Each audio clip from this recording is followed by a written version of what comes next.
phase and ends at the after my Psycho phase. So basically, whoever does it can still shoot and charge. And that's what we do on each of the objectives. What's up, folks? Welcome back. We are live with day 2 from the Webway Games GT.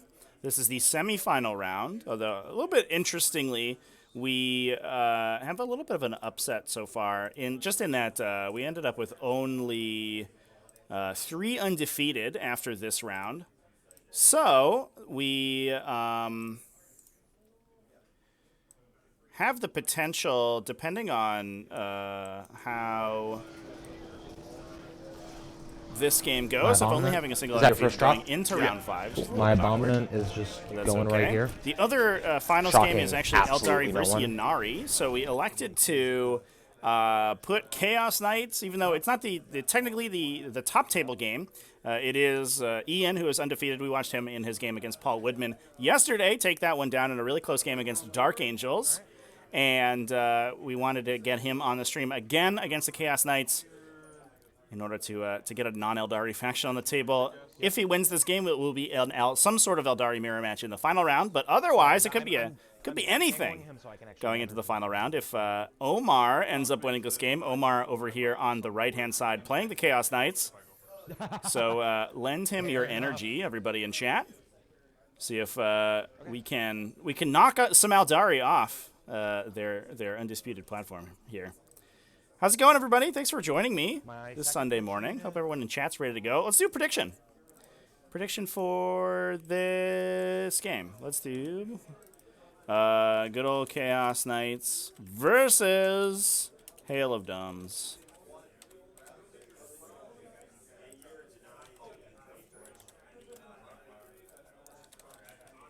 You gotta be 20. Yeah.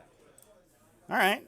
10 minutes on the prediction there, chat. If anybody wants to throw their channel points away, go ahead and get it up there. But big thanks to everyone who's been watching us over the weekend. I think it's been some good games this weekend. We especially had some really interesting lists on yesterday, including a Revenant Titan and a 15 Carnifex list.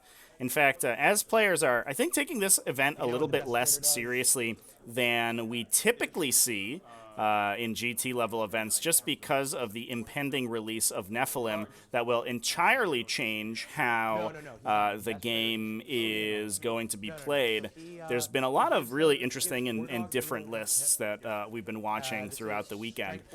We saw Sean Kameni's Sicarian Spam Adeptus Mechanicus list, obviously the Carnifexes, and the Revenant Titan.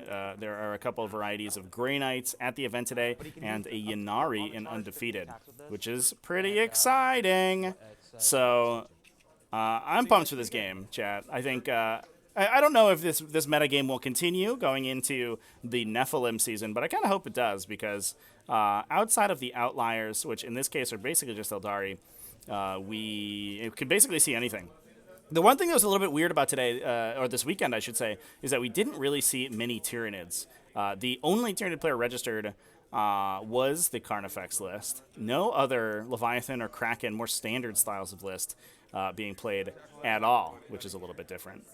But let's talk about this game. The game in front of us right here. So we have Ian, who we watched play in his game yesterday. We can cover his list very quickly here. It's pretty stock standard Hail of Doom Eldari list. It is bringing Children of Prophecy as the second subfaction ability, so allowing reroll 1s and 2s to cast and deny, a super powerful subfaction ability, and just gets those debuffing psychic powers off much more consistently, so that you can actually bank on trying to get your Dooms and your Jinxes off rather than just trying to roll 7s or hoping for the correct Strands of Fate dice, which is a little bit awkward sometimes. Make sure that our microphones are picking up here, but I think we're just been really quiet this morning. 3 games yesterday, 2 more games today, so I think maybe people are a little bit tired. So this list bringing a battalion detachment.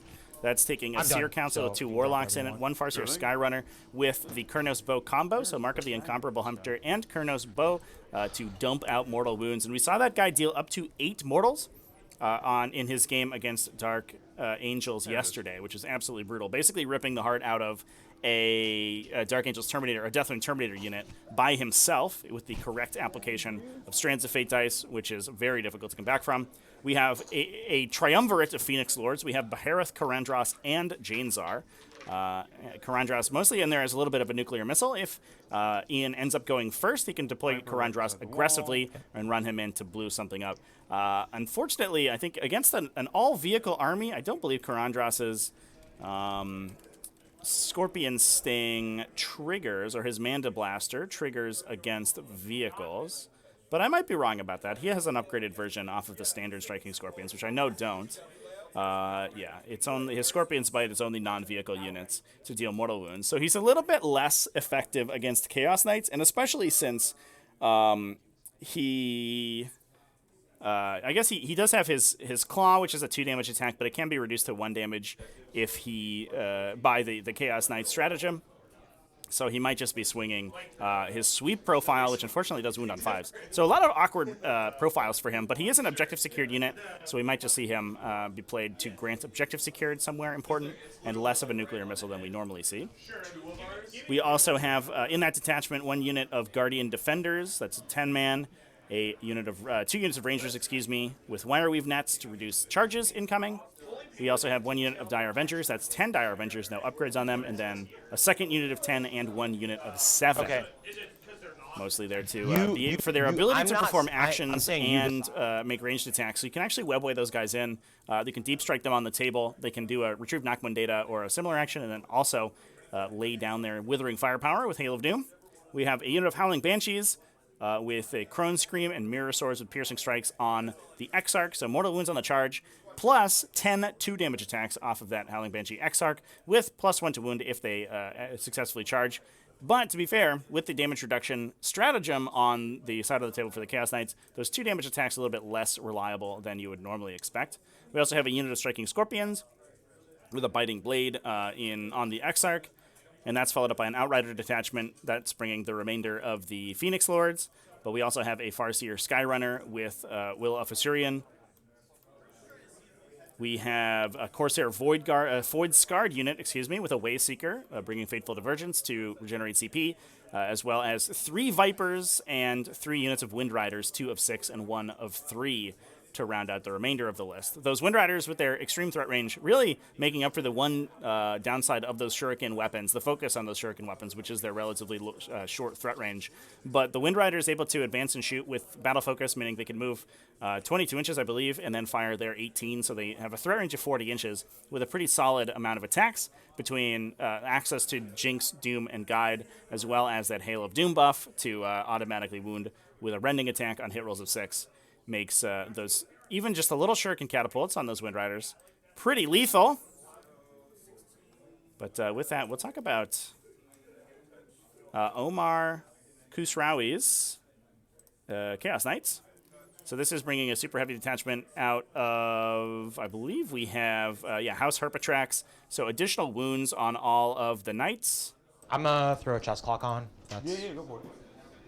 We have a Knight Abominant. As the Warlord, he has a Blessing of the Dark Master, so he can't be rerolled against, and once his favorite ability triggers, he can only be hit on 4 pluses. And that is pretty important because you can either reroll the hit roll or the wound roll, which means both Doom and Guide are going to fail against him. We also have a Knight Desecrator, that guy bringing Infernal Quest, so he does count as objective secured. And he has Mark of the Dread Knight, which I believe is the damage ignore ability, but I'm just going to double check that so I don't misspeak there. Yeah, I'm playing the same train we've been playing all. I always just verify my opponents for the game. Yeah, no, I can. It is, yeah. So it's a 6+ damage ignore, and once it's favored, it ignores on a 5+. So resilience abilities on both of the heavy knights, which is typically the combination that we see in Chaos Knights, and especially stacking that on top of House Herpatrax. The downside of Knights, it would kind of surprisingly, tends to be their resilience, which is why we typically see Knights, and we saw this similarly with Ben Swain's Imperial Knights list that we watched play yesterday. typically the optimal way to play the faction is to make them as difficult to kill as possible, because every knight that survives, even on a single wound, ends up being a pretty big deal for your opponent to deal with. Especially those armatures or the war dogs, being objective secured and counting as 5 models means that they can swing primary objectives super quickly if they end up surviving, which is pretty good. We also have the Veil of Medringard on that guy as well. So a 6+ invulnerable save in melee and a 4+ in range. Going to help a lot against those rending attacks from the Hail of Doom. We also have a grand total of 7 war dogs in this list. We have a Brigand Squadron with a Subjugator Machine Spirit on one of them, which gives him the ability to advance and shoot and potentially advance and charge once he becomes favored. It's the combination we typically see. We also have a Carnivore Squadron, one of them upgraded with the Blood Shield to ignore invulnerable saves, and then a second Carnivore Squadron, one of them with the Collar of Infernal Brass. That one I will have to look up, Chad. I do apologize. Which is going to give it an aura of -2 to psychic tests. Once he becomes favored, he also cannot be affected by psychic powers. Although, being on a Carnivore Squadron, those guys are essentially only melee-oriented, so getting the favored ability is a little bit tough. But as soon as they kill a single unit of Eldar, they will turn that on. And especially with Carnivores being weapon skill 2, that is a little bit easier to get than you would normally see. And a Helm of Dogs as well on that Carnivore, and then a second Carnivore in that unit who is individual and doing nothing. He's just a regular old dude. Heavy Stubbornness on all those guys, so we do have a reasonable swath of anti-infantry firepower, and then some decent shooting off of the Desecrator, as well as the Abominant. But not super heavy shooting, not the same level of shooting that we would see out of an Imperial Knights list. The Chaos Knights tend to be a little bit more melee-oriented and want to get up in your face, broadcast their dread auras on you, and just say go. So we do see some aggressive positioning here from Ian, and I think we may see a Phantasm from him. Okay, look at Karandras up here. Let's see if we can get a shot of Karandras. Look at this dude. That's fair. Oh, I didn't open my Telestrator chat. I apologize. Give me one moment. Karandras over there on the right-hand side of the screen. He's just facing down that Desecrator. He's ready to go. He is not afeared of any Chaos Knight. He's like, it'll be fine.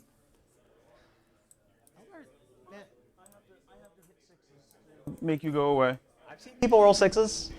No, it can definitely happen. I'm just saying, there's at least a built-in defense for your army where it's like, well, some things just don't work. Also, like that guy just turning off rerolls is annoying because that's how I get my damage. Yeah. But it's only against him, and he's one model. Yes, yeah. He's a big model. He does a lot of work, but he's only one model. Yeah, he's a large lad. You can just say, I don't want to deal. All right, here we go. There he is. Oh, no, we're red. Go back. We want to be red. Here we go. There's Karandras. Wasn't sure if we would see him deploy so aggressively. 3, but I guess we will. 3. Now, 2. interestingly, we do have a unit of Rangers placed in the center of the table here. That is important because we are on mission 11, 1.1 right now. That is Recover the Relics, and that means that CP regeneration is only triggers if you hold a center objective, so one of the 4 in the middle of the table, so one of these 4. Which means that if you do not have access to forward deploy or a pregame move, there's actually no way to get your first battle round CP. And that is the same in Warzone Nephilim, in fact, which could be a little bit problematic, I think, because Warzone Nephilim puts more emphasis on the start of turn battle for CP bonus. So we'll see how that ends up playing out. But we have one unit of Rangers standing in the front there, which we may see pulled back if Ian elects to do it. Although I have to imagine that he might just leave those models there in the hope that they will survive the first round of shooting. Now, we also have an aggressive posture off of the Striking Scorpions. They are placed in the terrain in the center of the table.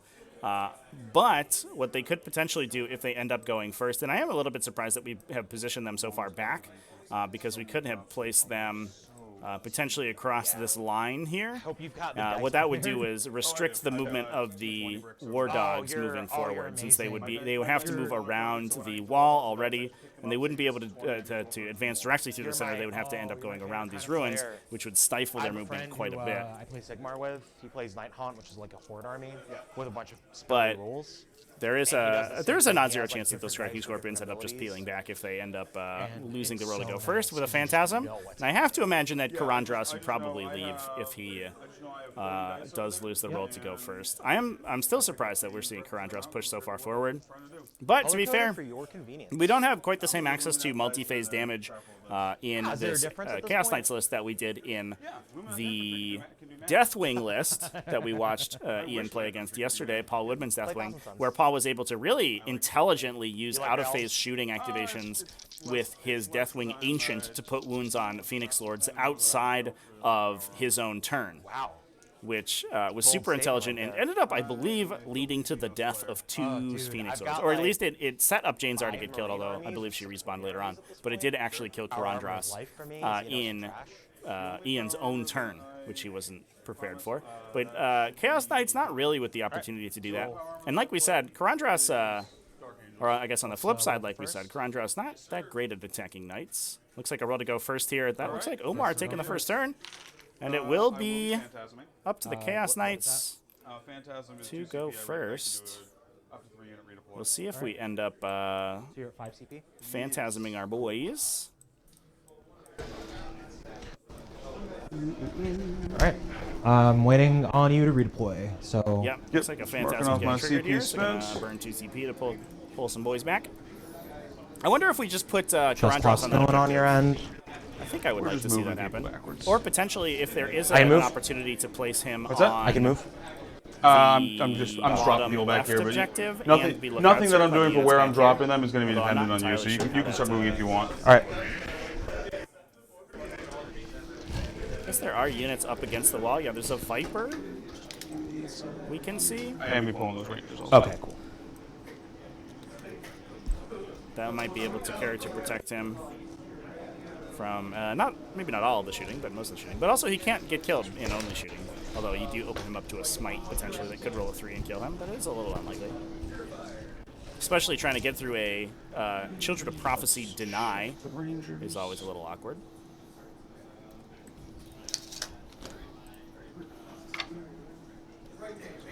Okay, so it looks like all of the Eldar forward units have pulled The Subjugator Machine Spirit Neither player died going to be getting turn battle round this game. 6, total of 18. So I'm going to give myself 2 Chaos inches Knights up the middle of the to turn table. and stuff. Sure. So he's going to get about 3 inches to move, so 15 inches of movement. Yeah, the baby guys are like 12 plus, right? Yeah, the red guys are 14. Oh my god, this Farseer does not want to stay on his bike. No, probably not. And his spear broke. Okay. So he's here. I'm glad. Such cool, I'm honored that that's how people remember. This guy moves. Space Elves versus 14. Spiky Jaegers. Yeah. So he's just going to hop here. Yeah, these are some spicy robots today, for sure. Spicy and spiky. It'll be interesting to see. I'm not sure I've actually watched this matchup play out. I think, generally speaking, it is pretty favored for the Eldar player, given the amount of damage that Hail of Doom can output into lists, large vehicles, especially like Knights. But that said, this Blessing of the Dark Master Abominant is an absolute menace. He has so many attacks, and the attack profile, especially against Eldar units, almost doesn't matter. As long as you can hit realistically, you will probably wound on 2s and force them on their invulnerable save. And as long as he has a high enough volume of attacks between his Bale Mace and his triplicating attack, or his doubling attacks off of the... or he has triple attacks. Yeah, he has tripling attacks off of the flail. No, it doesn't really matter. He can really mix it up with a lot of Eldar units, not to mention the fact that he has a high volume of attacks off that Volkite. They don't. The big Volkite cannon that can potentially do massive numbers of mortal wounds. He's just gonna like tap the ejector. So the question is whether or not he can sink in and actually survive multiple turns. And if he can do that, I think there is the potential that he can pull the game. But the other question is where Ian elects to direct his shooting. And I think one mistake that often gets made against Chaos Knights is focusing on their heavy knights first. we can see that Omar's actually leading the charge with those big knights, which are the most difficult to kill units in his army. They are very intimidating, but also much more difficult to take down than the War Dogs. And the War Dogs are the source of attack and model volume when it comes to objective control, since each of them counts as 5 models on an objective. Whereas the Knights, they do count as 10, but they're not objective secured, meaning a cheeky Will of Asuryani or a Phoenix Lord towing onto an objective, outside of the Desecrator, who has the Warlord trait to be objective secured, will actually steal the objective away from them. So oftentimes against Chaos Knights, what you want to be doing is removing as many of the War Dogs as quickly as possible. But that gets very difficult if the Chaos Knight player is essentially offering their Heavy Knights as a trade. Sounds good. So we'll see if Ian takes the bait and elects to divert attacks into the big knights, or he starts to hit the War Dogs. We'll find out momentarily here. Anything on Break Them Body and Soul? Nope. Yeah, it looks like that was the whole turn for Chaos Knights. Not a lot going on that turn. Yes, sir. All right, starting my turn. I'm not going to be Eldritch Storming you. You're not going to be able to what? I said I'm not going to Eldritch Storm you. All right. Doesn't seem particularly useful against knights. Don't even know what that thing is. So. It's a 3 CP stratagem that just makes me do splash mortal wounds onto everything within 6 inches of wherever I cast it. But better against guys that don't all have, 13 wounds. Fair. Maybe if you grouped a lot of them up, like if I hit like 5 knights, maybe it's worth it. But so the back of your base can get to here, front to here. So I put this Viper right here. So I like this positioning from Ian. Just going to be body blocking that big knight to stop it from getting around. These guys move that 16 ruin. and can auto advance 6. They're just moving up to here. And they can advance and shoot, I assume. Yes. Because the knight is on an objective, those Wind Riders are going to get reroll once they hit against it. It is not the Blessing of the Dark Master Knight, but it looks like Ian's measuring out his ranges against those War Dogs. They're going so they can target both those guys. I don't know who I want to shoot yet. So. Okay. Banshees are going to shuffle up. Now, the other thing to keep in mind here is that we did see a grind them down pick on Omar's side for the Chaos Knights, which is a little bit interesting. We can talk about the secondary objectives momentarily. The high volume of units on the Hell of Doom Eldari lists usually makes grind them down a pretty attractive pick, but you have to be totally assured that your army is hyper resilient and that you don't give up too much to them to attack, because oftentimes Hail of Doom will end up just removing almost every enemy unit that's in their line of sight and range every turn. So the ability of the Chaos Knights to kill Eldar units is pretty easy, but on the flip side, the War Dogs especially are going to go down pretty quickly to those Hail of Doom attacks. So it's going to be interesting to see whether this grind them down pick ends up hurting Omar, and he's already going to be losing it out on the first turn because he wasn't able to get any attacks. That's often the case with grind them down. You usually want to be going second with grind. But he did get that free Stranglehold, which is pretty nice, and Ian is going to have to push pretty far forward to get his own Stranglehold. I'm actually not even sure he's going to be able to do it unless he can clean in a whole objective, which I'm not sure he's able to do. But it looks like Ian's pushing super duper far forward. We see a Dire Avenger unit pushing out of the defensive terrain there. So maybe this grind them down pick not so bad. The downside of grind them down against Hail of Doom Eldari is that they are so good at keeping themselves safe between matchless agility to move 6 inches after shooting and fire and fade to move 7 inches after shooting. They oftentimes can retreat entirely without penalty, meaning that their army is very good at staying entirely safe while dealing damage to you. So while they have a high volume of really easy to kill units, they oftentimes aren't in positions where they allow you to attack them. But it looks like that's not the case today, because we have many units. It looks like the Guardian Defenders are setting up there to push back behind the objective of the matchless agility move, behind the train, to keep themselves safe. But at least 2 or 3 units are going to be available for the Chaos Knights to sink their teeth into. Yes. Not to mention the fact that Chaos Knights tend to also be able to get really strange angles on you that you don't usually anticipate. For example, if this the Desecrator over here moves this way, it will be able to see largely into a pretty wide area of the top left terrain feature, since those walls aren't going to entirely hide everybody behind there. Thank you. Playing a 9-model army So It's like the biggest thing I hate about these girls. Like they swords get caught on everything. Yeah, it's exhausting. These rangers are just going to move Definitely, forward and stand on the objective. We did see Omar ask for a clock at the start of the game, which I think is appropriate. You should probably generally be playing your. I like this especially- map because you can't like hide and hold objectives, which works really well for me. especially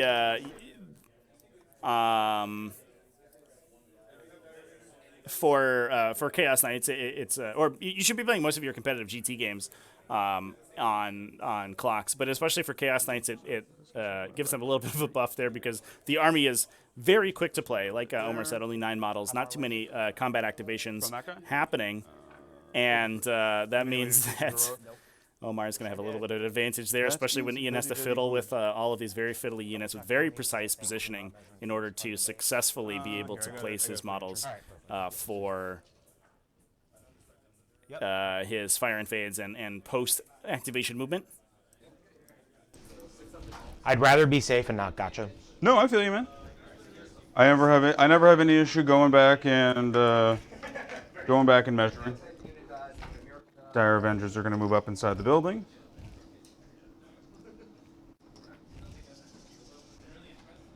Guardians are going to move up inside the building.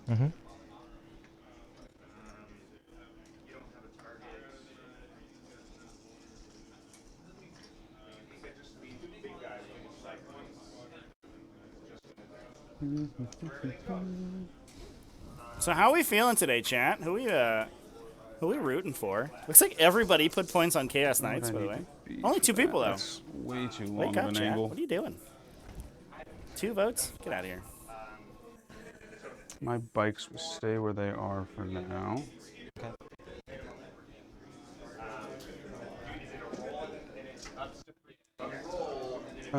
Let's advance my Scorpions. Oops, sorry. Was a 5, moves down to a 2, but that's fine. Penalize myself until I start remembering to roll in the dice tray. that's fair. 9 is enough anyway, though. Yeah, you need to be on the objective, right? They're going to be... Yeah, I'm just putting more of these guys out in the objective, just having them tag the objective and tag the terrain so that they're getting cover. Yep. Do you have any way to ignore cover? Nope. Cool. So they are a 2-up armor saving cover, 5-up invuln. All right. You're not Marine, so my AP matters. Yes. Yes, it does. Well, against some people. Dire Avengers doesn't matter because you just put them on their invuln immediately. They're a 4-up, 5-up, so. Gotcha. Alright. And then this lad will just jump over to here. And 3 of the Rangers, perfect. Who will shuffle forward.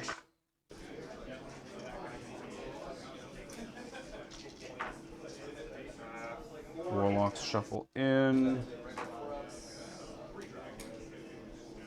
Jay-Z will just move up a little bit.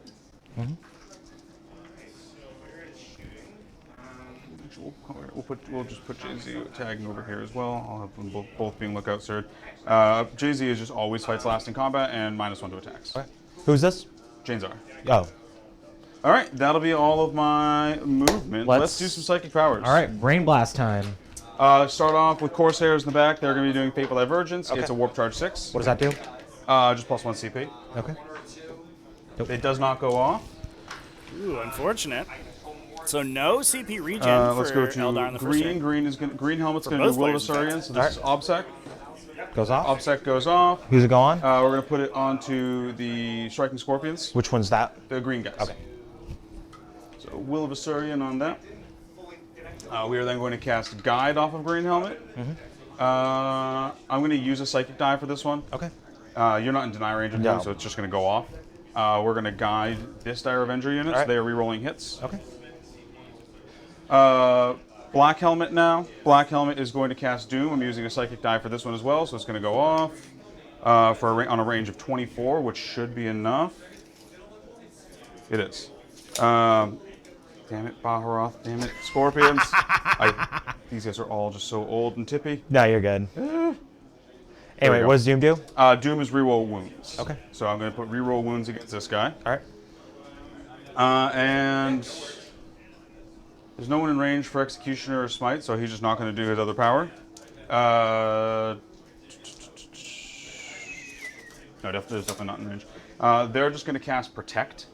What does that Protect do? is +1 armor save. On themselves? I'm going to try and cast it onto the Scorpions. Okay. But I need a Warp Charge 7 for that. I don't have more Psychic die, so get to reroll 2s because Children of Prophecy. You super get it. I'll get it with a 9. Let me just measure to make sure I actually have the distance for that. What's the distance? 18. Yeah. I do. Yeah, Perfect. Yeah, you should. It looked like it was close. I didn't want to. No, I appreciate Just it. didn't want to throw it on there. So they are now a functional 1-up armor save. Great. And then my last guys are not going to do anything. They're fine, just not quickening. All right, let's shoot. Shooting time. Pew, pew. Hell yeah. So very All nice. right. Trying to keep those Baharov striking scorpions as into difficult to kill as possible, Big boy. so that we don't see that objective 4 get shots, stolen by hits a on war 2s, dog. auto wounds on I think 6s. we do need a little bit of an overcommittal to these objectives And because strength 6, T8, so 5s. the layout of the terrain is such that it's difficult to hold them without being in line of sight. So I think expecting Baharov to lose is a lot going of those to models in the front. flap his wings and fly away. And it like, does I don't look need like to we be do here have anymore. He Karandras doesn't in like the being back out in the corner open. of this He's a building coward. here. That's fair. So he is actually As long as he knows contributing how. objective security for Viper the striking into Big Knight. scorpions that are on the other side of this wall.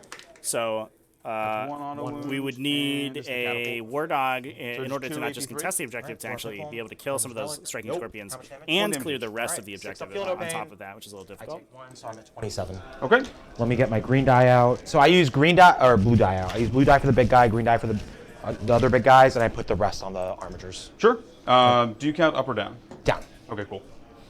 Perfect. That's how my brain works. So cool. Much easier for me that way. Yeah. All right. All right, let's go ahead. And he shoots his cannon at you. 2 hits. Looking for 5s. 1 wound. AP 1. Fine. Okay.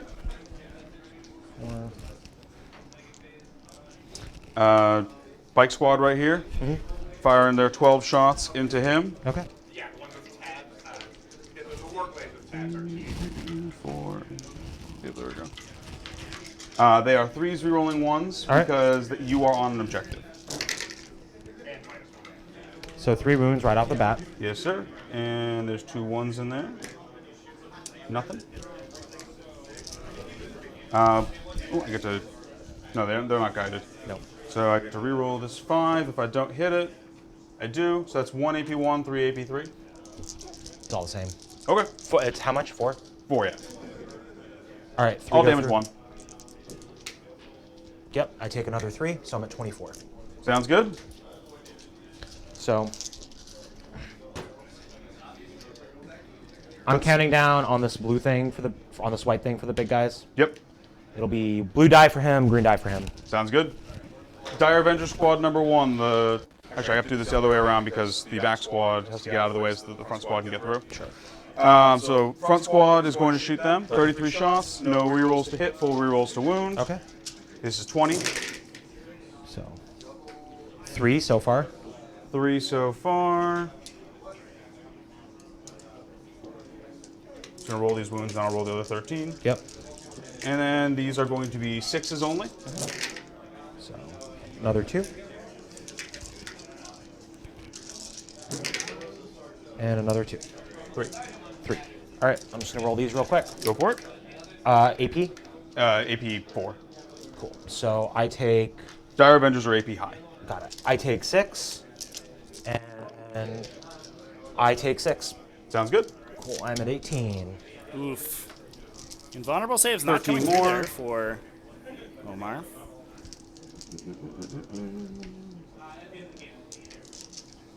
And Or I guess the damage ignore rolls. 3 more. Any of his saves, really. Already 10 damage through I'm on good. that guy. Cool. Might actually remove this knight. 1 CP, matchless agility back behind the wall. Okay. Back down to 5. Cool. I'm just gonna to save time. I'm just gonna move them afterward. Is that okay? Cool. I appreciate it. Other Dire Avenger unit, gonna laser beam him. These guys have 33 shots, re-rolling everything. Here's the first 20.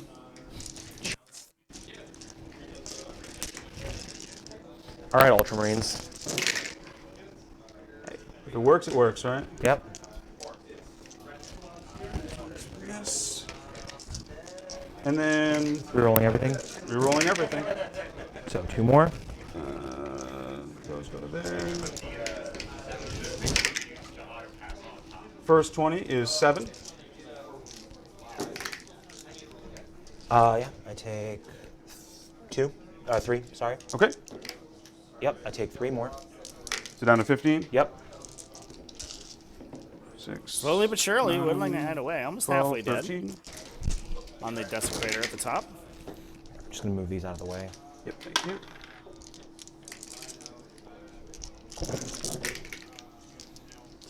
Alright, so these ones are going to miss. And 6s. Okay.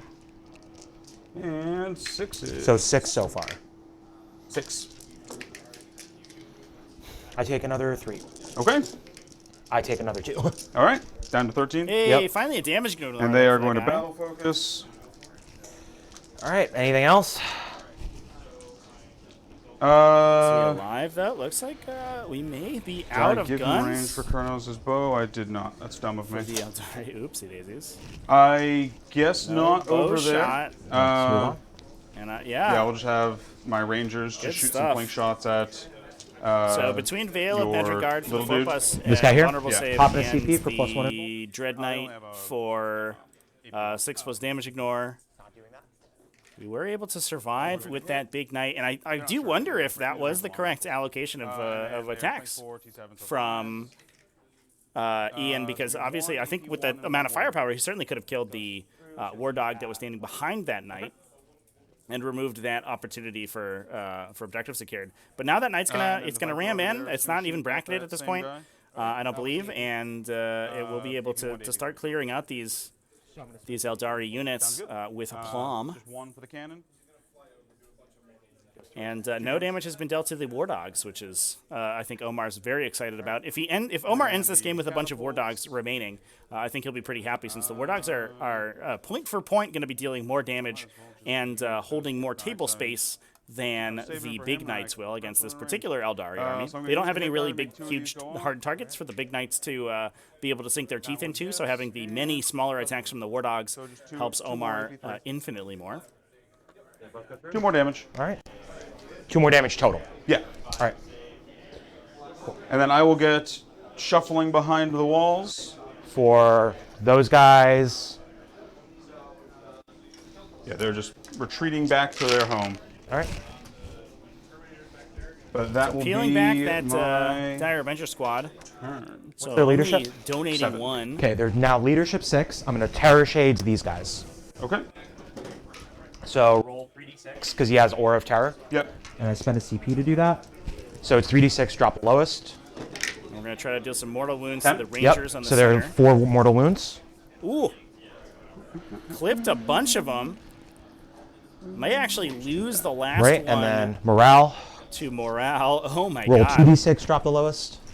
Very lucky there to get that. Let's see if he kills him. Fails. Okay. And that last guy runs away. So that's a big deal, because it's going to give So Omar I also a get 12-point grind. primary.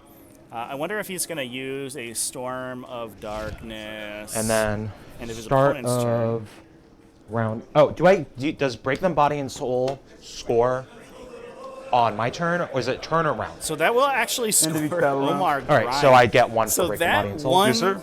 Terror All right, Shades so going into was round a 2, I control 7-point 1, control swing. 2, and control more.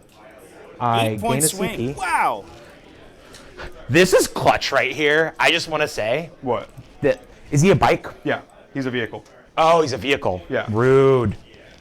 Yeah, that's why I not put him able there to to, stop you from coming That's forward. super guy. super smart. That was sick, though. this guy's I know gonna Terror eat Shades, over here. obviously, being my able to strength deal of damage fate. at the end of your opponent's turn is a very big deal, because you can muck up with scoring. But I think certainly a smart use of the stratagem there. And John said these are dense terrain. It is a little, it's a little through them. I just have a 12. dicey to kill 5 models with it. But between that and the morale test penalties that we see, I almost wonder if that was worth a 2 CP auto pass on the morale test for those guys. Because that swing was enormous. That ended up getting Omar a grind them down plus a bonus point, plus an additional 4 on primary. Super big deal. So I'm moving Very this cool guy to see 12. the tricks 14. that Chaos Knights have available to them.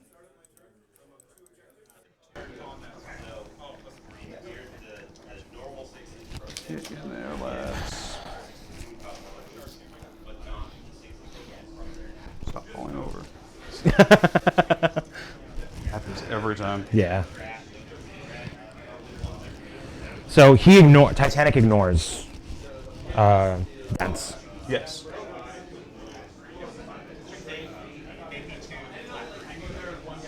That's as far over as I can put them. The Banshees are occupying the rest of that space. I think that depends. It depends on event rulings whether or not the Titanic keyword ignores the difficult terrain keyword. It's a little bit awkward because oftentimes dense cover gets ruled as at least 3 inches tall because that's the 4 smaller terrain features in the corners are in the compass scoot on points the of the map. objective, and You can I'm see gonna them decide what to here. do. And here, and here, and This guy's just gonna over like here. come out here. Those So you can are shoot. typically considered forests, so difficult terrain, dense cover. But the dense cover Psychic. keyword only Yes, sir. matters if Abominant the is terrain going to go is for the 3 5 up inches shield tall. pane. I need a So 6. oftentimes events will rule them as 3 inches Yeah. tall Okay, in order Cool. to allow the I dense take- cover keyword to I get to contribute roll anything. off of And those. if they do, that subsequently one means more. that Titanic I'll take units what I can would get. not ignore them. But he's occasionally, a you run 27. into events that will just Let me rule that dense get my cover green always die. applies, regardless of the height of the terrain, and that therefore Titanic units can ignore it. It just comes down to the terror shape preference of thing the is- TO, I think. And it is it's a little awkward because of the height restrictions on those terrain features. I wish we would get rid of those. They don't really serve that much of a purpose. And 5. All right.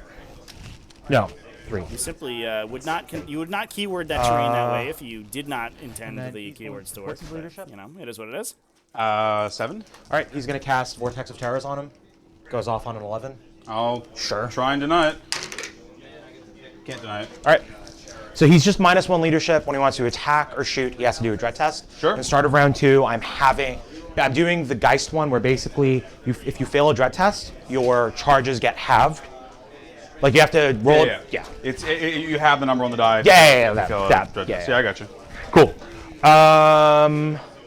Oakley Dokley. Shooting. Sure. How many wounds does he have? 6. 3 up armor save. No invuln. Yeah. Cool. Shooting. The Desecrator is going to shoot the vehicle in front of him. Sure. So hitting on 3s. Wounding on 2s. Nothing. Okay. Stubber. 2 hits. What's the nothing. Nothing. Irrelevant. This guy over here, the Yes. green one, is going to shoot everything into the same vehicle. All right. Melta.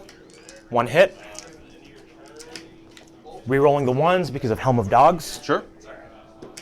1 wound. AP. 4. I goes through. Huh? Goes through. Oh, okay. So 2d6 because he's within 15. Or no, not 2d. Sorry, it's 1d6 plus 2. So 7. Oh yeah, he's been the 12 inches. Yeah. 7. Yeah. He's dead. Does not explode. All right. This guy over here is going to fire his stubber into the bikes. Ha! 1 hit. All right. T4. 1 wound. No AP. 3 up. I'll fail it. 1 damage. Yep. Okay. So I'm gonna roll these 2 at the same time because Go it's for the it. same. It's the same thing. They have nothing special. It's just a bunch of stubber shots. Sounds good. So hitting on 3s. Yeah, the Desecrator doesn't want anything to do with this game. What's the top? He's like, T5 on that guy. he's about to take his toys and go home. wounds, no AP. He's a little bit of 2 wounds, no AP. he's 3 ups. angry. Give him a little, give him a one little angry face. Yes, sir. I'm grumpy. I don't like having to play against Eldar a bunch of games. 5 on him. Meh. This guy doesn't want to shoot anything. That guy's done. Those guys have shot.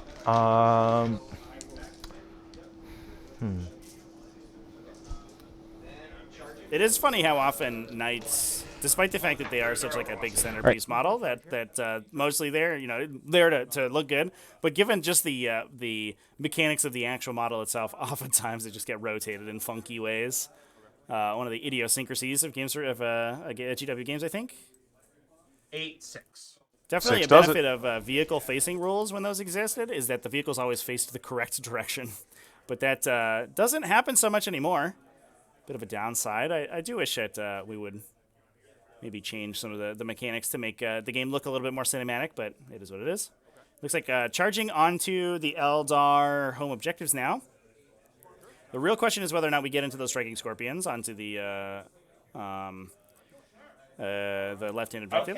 Top You're left. flying, man. Okay, that's cool. It's like 2 war dogs getting onto Eldar objective on the right-hand side of the table here. Right-hand side good. of the screen. All right, now Desecrator is going to charge them, The bike's in Yep. front? Okay. and he doesn't care about the. Oh, he man, look ignores at these the charge thing rolls, because though. the dents because he's Titanic. Right. Yes. And that will actually steal away the objective because the striking scorpions are only 5 models, and the Desecrator is objective his objective secured thanks to Infernal Quest and counts as 10. So for this turn at least, they will actually take that away, and that puts Chaos Knights solidly in a really good spot to continue moving on to the mid game here. Given that they're going to force Eldar down to a 4-point primary, knock their CP regeneration down for a second turn, and kill a bunch of stuff. Score a big 12 on turn 1. Super awesome. 8 maybe does it. I think an 8 is just too short because it looks like it leaves you out one way No, or that's the fine. other. It gets you to 1, but I don't think Yeah, it's So this Yeah, guy I here. agree, Chad. The true line of sight from anywhere on the model makes things a little bit weird. I don't know how you would fix that particularly for vehicles, but you need to make new line of sight rules. However, it ends up, I think the best way to draw line of sight is from anywhere. Trying to define areas on the model to draw line of sight from is a little bit funky, but most games don't use the model as reference for line of sight at all. They use bases, and that means that the model facing and how you model it doesn't matter, which means that you're much more incentivized to face your models in ways that are interesting, which I would like to see. It's a little bit weird for vehicles because they typically don't have bases, but I think I'm a big proponent of bases on every model just because it cleans the game up. That would be a transformative change to Warhammer 40,000 if every single vehicle were to get a base, but that's what I would prefer to see for sure. What do you want to choose? Yeah, because they're T4. Yeah, it's AP4. So. How much damage does it swing? 1. 1 damage to swing? Yep. Okay. Oh, You said AP4, right? Yep. Yeah, they're dead. Cool. Yeah, using little swings there on Yeah, the bikes. We'll clear the bikes Pick them up. and leave that knight in domination of that objective. These guys are That good in is- melee, you said, right? I mean, good for craft worlds. They're strength 5, AP1, damage they- 1. They've got a bunch. They just got a brick of attacks. They have exploding 6s natively. Their mortal wounds don't work against you, but Yeah. they do. But you do still have Doom on you, so they'd be rerolling their wounds. Yeah, I'm not going to do that then. So he's going to activate. He's going to shuffle 3 inches. Sure. Right. And then, if and when that guy dies, I get to move my 6. So, Yeah, he should die. all right. So How many 6, attacks does he have? 6 hitting on 2s. How many I'm was he not have? gonna, 5 left. 5 left. Yeah. So I'm using the chain sword, so it's going to be AP5. I'm not gonna bother lightning fasting him. So Just AP5, 5 yeah, no hits, big deal. strength T5, right? Yep. 2s at AP5 at AP5. Each one's flat 3. Yeah, Just get that guy off the table. Get out of here, Viper. That's He important. doesn't. It would be amortal. He's a baby explosion. Hey, as someone who's... So I get my 6 inches on him. Yes. So my boy is just going to snag the objective. Sure. All right. You'll get 3 on break them body. Yep. I think it's a max of 3. Storm of Darkness is 3 a point, right? Yep. So You did, now you did score. Was anyone storming this turn? we're not in the morale phase yet. True, it starts in the morale phase. Yeah. Yeah, so I did get 3 for last turn for Storm, and I'll get The person who's going to storm is... So this guy stormed the... This guy here is going to storm. Okay, sounds good. okay. I get What a Stranglehold. turn from the Chaos Knights. Now, And that you said, control one. we Yes, haven't sir. killed too All much right. of the Eldar, sort of the heart of the Eldar force here. The big downside of or the big strength of these Hail of Doom lists is that they tend to have such a breadth of units that they can keep their really scary stuff safe while continuing to play for objectives. So we've lost one throwaway unit of Wind Riders and 2 Vipers so far, as well as a unit of Rangers, which feels bad and certainly has scored the Chaos Knights a ridiculous number of points on bonus and will probably grind them down this turn. I have a tough time imagining Eldar destroying 3 units this turn, especially if they want to commit into this big Desecrator over here. But it could potentially happen, although there is also the chance, of course, that Omar's able to kill an Eldar unit during their own turn and make that grind them down block even harder. So, but the Eldar army still has, 10 Guardian Defenders, 25 Dire Avengers, a brace of Wind Riders hiding in the back, and all of them with access to that Hail of Doom. So it looks like we're pushing a Howling Banshee squad to try to get to the Chaos Knight home objective. I wonder if we're going to see potentially either Janezar commit in there to give them objective secured, or a Will of Asuryani placed on that unit to contest it from the Chaos Knights. The downside there is that I'm actually not sure, without help, which I'm sure they have access to, they'll get some help. I'm not actually sure that they kill an entire War Dog by themselves if Omar elects to use his -1 damage to blank the attacks of the Mirror Swords. Although they are a high volume of attack, so it might still get there, especially with +1 to wound, which they get on the charge. Excuse me. I hope he doesn't, but He's probably going to. He's probably not going to, I should say. Karandras will go forward to there. Let's bring Janezar forward. Yeah, here come the Phoenix Lords. She's also a Banshee, so she can also advance in charge. Candyman and Janezar pushing up. Janezar goes 11 to here. As a heads up, this guy has a 6-up, feel no pain, because he's within the Abominance aura. Sounds good. Just because I rolled more than an 8 on the spell. I gotcha. Works for me, man. You're like, I'm gonna you're either gonna die or not. Yeah, I assume. Just stop pressing buttons, chat. All right. I'll do nothing for the for the rest of the stream. I'll just sit here impotently. How's that? Gen Records put attack bikes on bases. Yeah, it's weird that they don't come on bases as standard. Although honestly, the attack bike model's so old and gross that man, we could just phase that unit out. Like, just get rid of those guys. Apologize to everybody who bought an attack bike, but man, they are kind of grungy. They're just gonna go hide up. I'm really just trying to make your life as hard as possible here. No, I appreciate that. Hopefully you can get a challenging game this tournament. I've had several so far. Really? I played into Craft Worlds round 1, and then Thousand Suns round 2, and then Dark Angels round 3. So a bunch of people who don't care about AP3. Got it. Got it. Yeah, it has not been a super easy road. But you're here. You're undefeated still. I mean, I can't gripe, Craft Worlds don't need an easy road. They are not exactly weak themselves. No. They're just lining up so they can all see this bloke right here. Rude. Where do I need to line these guys up to see him? So if I want to do over here, I can just put them right here. Or if I want to do over here, where's the corner clipping over here? I have to do like right where the Farseer is. Yeah, I made it kind of hard. I'm going to put them over here. I was just seeing if there's a way I could sort of make it so they could do multiple angles, but it's not going to be that way. Let me make sure that I'm lining them up in range also. These are 18-inch guns. So yeah, you're going to be able to hit both now. These guys are all going to be 3s re-rolling 1s because you are on my objective, which is very rude. Wait, and then this one you didn't gain a CP this turn because you didn't control an objective in No Man's Land. Correct, I did not. So you were at 3. Yes. I still have a chance to gain a CP with those idiots back there. Yeah, no, that's fair. I just my Guardians are gonna shuffle forward. Can I put them on the objective and outside of 12? I sure can.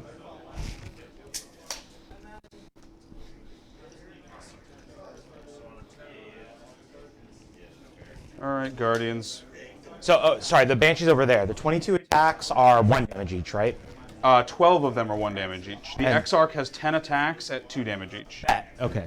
And you know, in melee, I can reduce damage to 1. Yeah. Okay. That is fine if you want to do that. I've got it's why I'm pushing forward Scorpions, these guys, and the Banshees all in the same turn, because all of them have ways to go to damage. Like the Exarch over there is damage 2, the Exarch over there is damage 2. They can both be damage 2. Cool. So Yeah, I'm gonna make you choose which knight you love the most. none of them. I am attached to nothing. Tell which knight is your favorite. None of you. I hate you all. All right, Just well, then nihilism Exactly. nights over here. I love it. I love nothing don't and no have any of one. these guys. Yeah, I have to move Dire Avengers out too. You are only Where did- okay, avenues no, for you might point have- Oh, yeah, scoring. Little robots. Left on the other side of the table because I am spacey sometimes. This is just going to be an intense match, and I don't like it. What do I want to throw out here? Dire Avengers, you're going to have to go forward. So 7 off of this guy. I might have to sack fly a unit if I don't do enough damage this turn. So if I have to sack fly a unit, I'm going to advance that Dire Avenger squad. Okay. All right, 13 inches. Sure. So- Eldar flight. Let's go. You're going to have sacrifice or what? Sack fly. What's that? It's like a baseball term, like hit a sacrifice fly. But it Sorry, I'm not. sports. I'm not a sports guy. No worries. I do MMA and jiu-jitsu. I know nothing about baseball. It is more or less irrelevant here. what does sack fly mean? Just because I'm just curious. It's to hit a deep fly ball to allow a runner to score. Gotcha. Yeah, basically hitting it so far out that they physically cannot get the ball into home plate in time to stop the runner from getting in. yeah, Chet. This is maybe not the community for the sports jargon to come out for sure. A little a little confusing. I think everybody everyone knows that we know what's up. We understand the purpose of the terminology. So I think the game plan here, and I really like this committal from Ian. He's kept his hand pretty close to his chest. Only took the attacks last turn that he really needed to, but now is going to be able to pounce on what I think is maybe an aggressive posture from Omar. We have 4 War Dogs in the center of the table, plus the Desecrator in harm's way. And that Desecrator, we have to remember, is already half dead. Is it okay if I put them in front of this? Shen Ruckus. Yes, they're Sack functionally fly distinct these here. It matters. I nuts. just want to make sure I have them out for Good stuff. Avengers. So we have the opportunity here to potentially, with ranged attacks and the Howling Banshee charge, it's definitely gonna take a 1-2 punch. But I think that's why we have Sack flew these Dire Avengers up in the center here to kill this War Dog. We have the 2 Phoenix Lords, that could potentially kill this War Dog. And while I don't know if we have enough attacks to deal with these War Dogs, we certainly can try with the Guardian Defender squad down here. Now, the remainder of the attacks here can go into the Desecrator, and we have the Striking Scorpions as backup to kill it if we need to. So I think, at the very least, we'll probably see these 3 Knights get killed. Whether or not Ian has enough attacks to deal with these ones remains to be seen. One of them is wounded, I think, because it did have to empower itself last turn. So there's the potential that we could take out the wounded one. And or just swarm that objective with objective secured in order to stop the 12-point primary turn from the Chaos Knights, a second 12-point primary turn. Although maybe if we see a strong use of Terror Shades like we did last turn, Omar could steal it away regardless.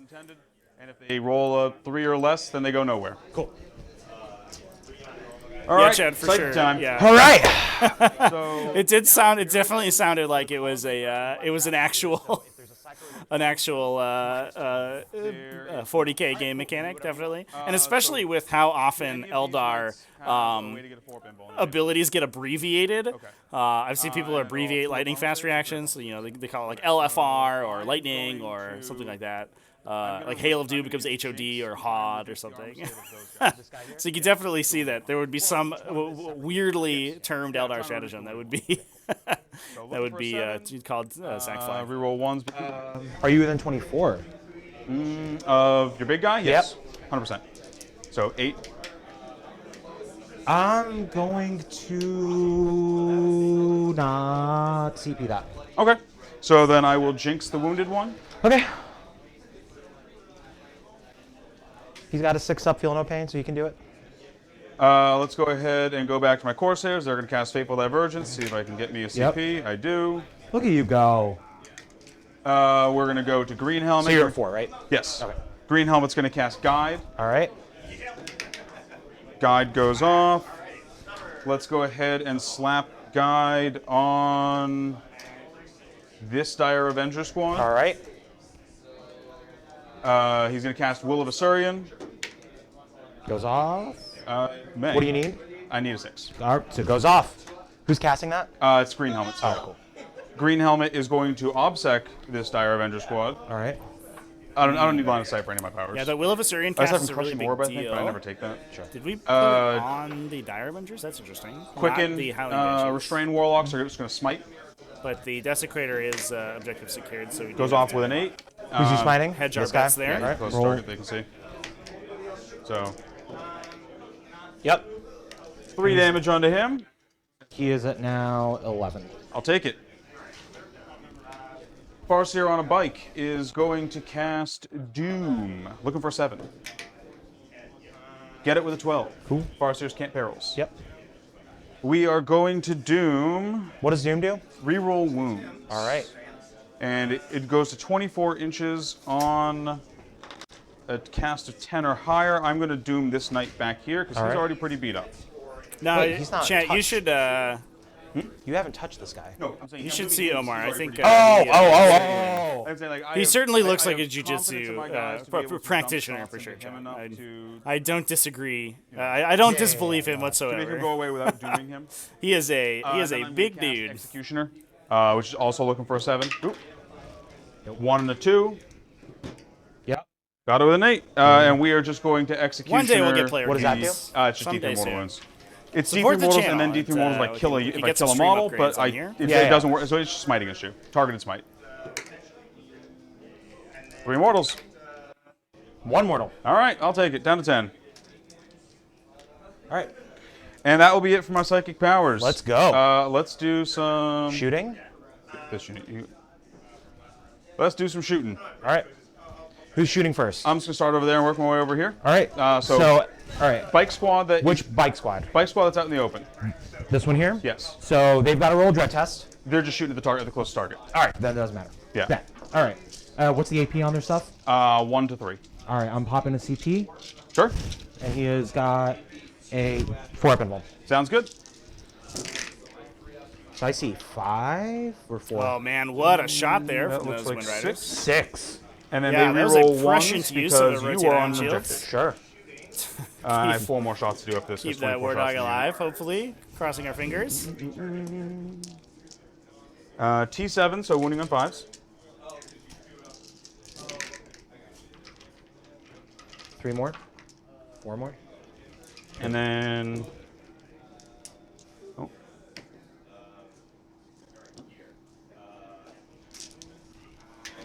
So it's What? that many into your invuln. So I take Ooh, 1, 2, Invulnerable save a little sad 3, there. 4, 5, 6, 7, 8. 8. Thank you. Sorry. Wow, that sucked. So I am at 6.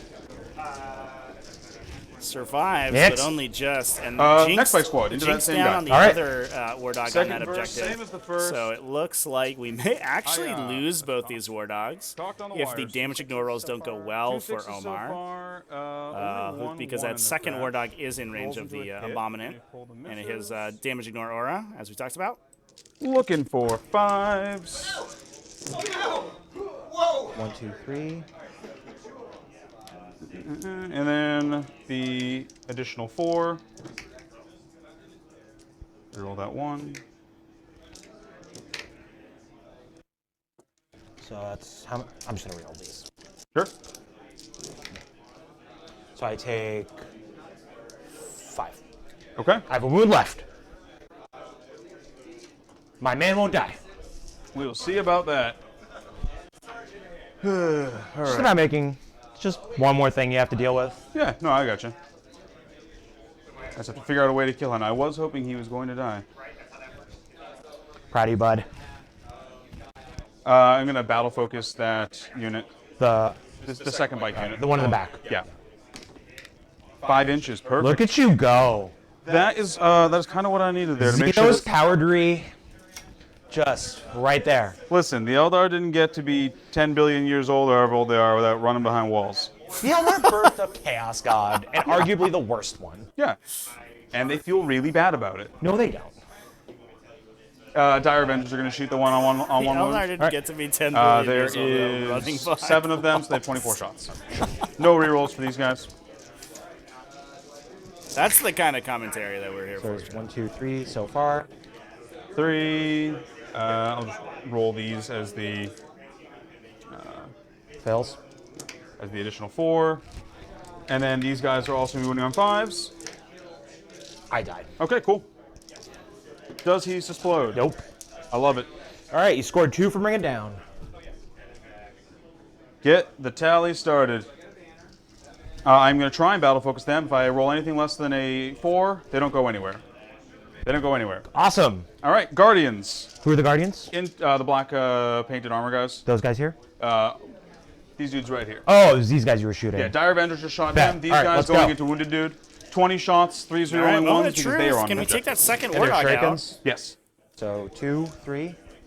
3 so far. They do have handful of that ones guy in there, jinxed, so but he let's see. is Back into inside ones. the Okay, damage no aura. additional hits off those ones. Those 2s.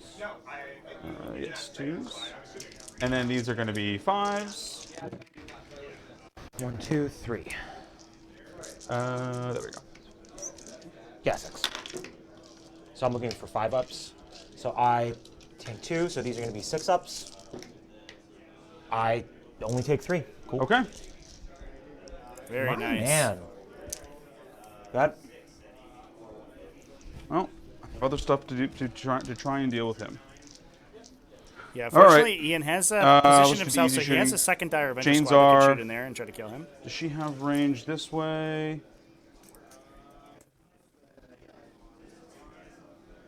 Is that over his base? Yeah. Cool. Jane Zara has range then. So Jane Zara is going to shoot at him. All right. She has 6 attacks. She is a Phoenix Lord. She doesn't benefit from any craft roll traits. don't. Also, her thing is not Shuriken. Hits with all of them. What's And a then strength 6. So 5s. It's going to be 1. AP 3. Yep. Damage 1. Cool. Yep. If she's in range, that means Karandras is in range. Which one's Karam? Oh, this the one. little dude. Yeah, his base is smaller than her, so That's fair. she was like tip. I'll measure it out. Looks like he's good. Yeah. So Karandras has 2 shots. Hits on 2s, wins on 5s. Hits on 2s. 5s. He Get has him, 4 health Candyman. left. Yep. Pew, pew. I'm just going to auto wound these 2. They both go through. 2 damage apiece. Oh. Ooh. Krandras Oh, he has one with wound the left. big Pulse. hit. And we what do did he save do? him on the damage ignore down to 1. All right, I'll have that to figure out something Warthog. else to take him down. I think we have to Melee? divert maybe 1 or 2 Dire Avengers Guardians over got there. enough Try to I clip mean, maybe. that Honestly, guy I out. could just charge them and just hope for the best. But I've got a couple of. I think I have a couple of. I don't know shooting if I things would can reach off the risk measure. charging a Guardian Defender unit in there. That would be Like, awkward. let's see if this Farseer can reach. He it. can't. Corner.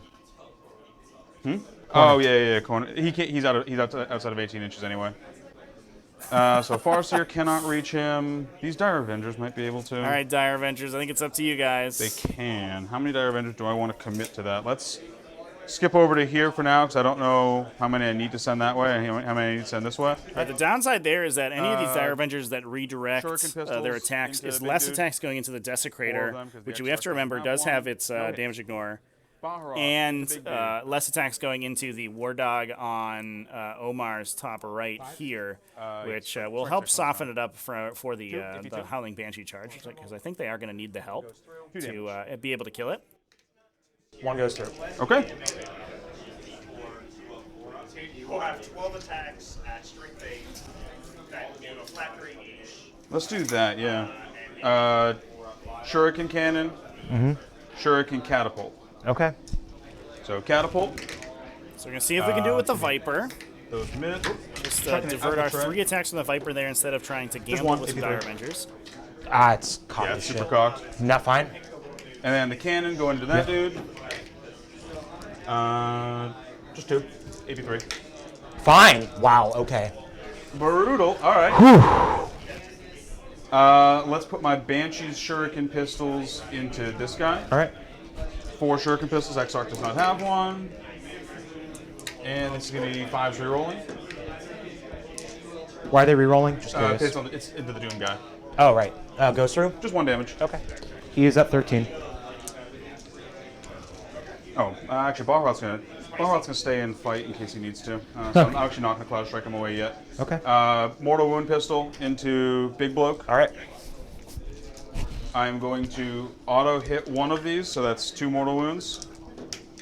Yep. And then he hits on 2s. And Nothing. nothing. So just 2 mortal wounds. Yep. Guy. He took him. So battle focus 4 inches.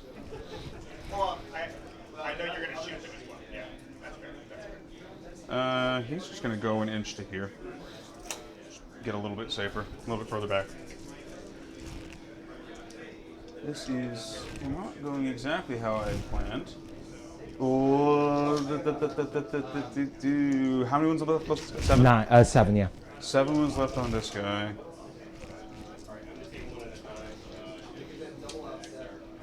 All right, let's do 5 Dire Avengers into him. Okay. So that's going to be 15 shots into him, and 5, and the Exarch's part of the other 5 into him. Okay. Yeah. Finish your No, food. the other 5 into this guy. Okay. Yeah. Sorry, I was debating if I wanted to just kill him now or kill him in melee. I think it's better just to kill him in melee. So, yeah, the other 5 are going to go into Doomed guy. So first 15 into the 1 wound dude over there. So it's 2. Just take those 2 saves first. Dead. Cool. Doesn't explode. Well, All you right. pulled so much fire from so many other things. I'm not even mad. I am just thrilled that I made him not on the board anymore.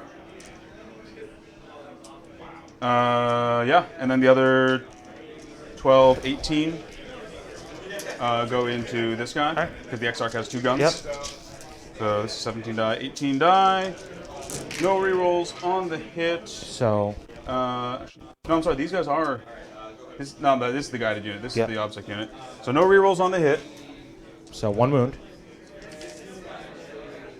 Right? Yep. And then full rerolls on the wound because dude. Yeah, because... So I'm looking for 5s or 6s here. So 3 so far. Okay, that's it. Just 4 AP2 or AP4. 2 go through. Yep. 1 damage. Yes, sir. All right, chipping wounds away. Chippy chip chip. Let's fire the entire next Dire Avenger squad into... The OPSEC one. Yes, the OBSEC one.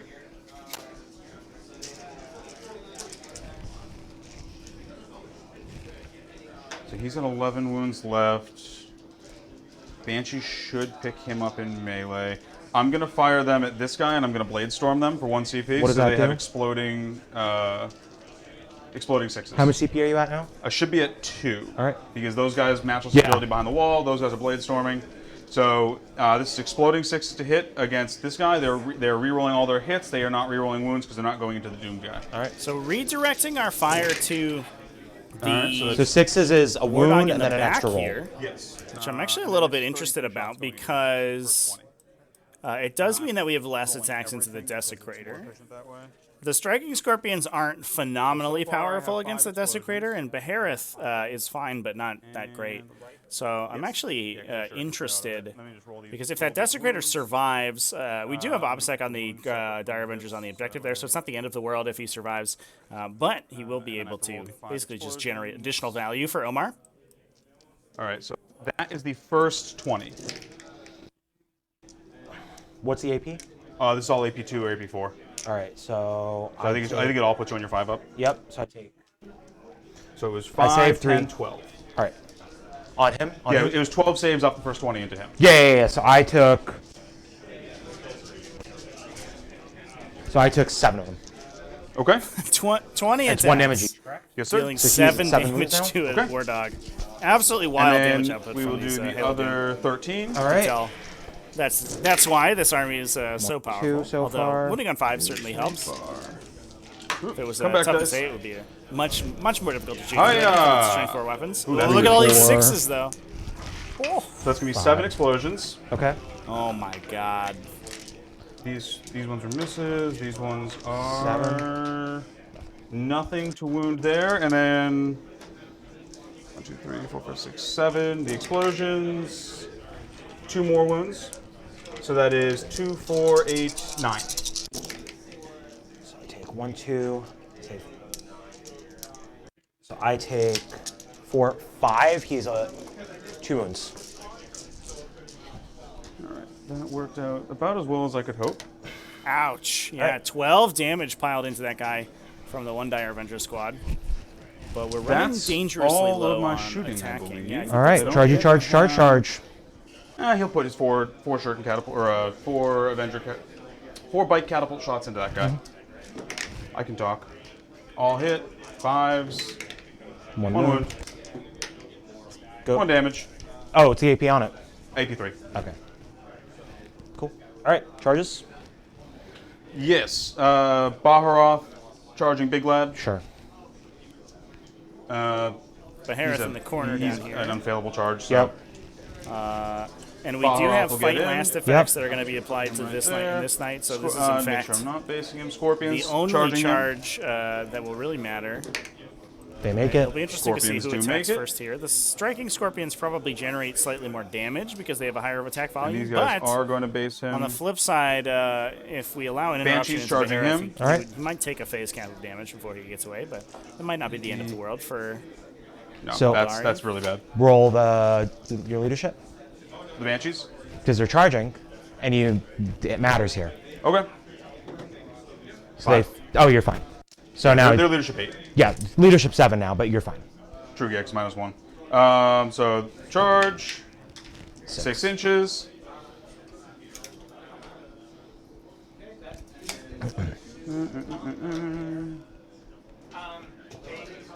Banshees are going to go like that. Yeah.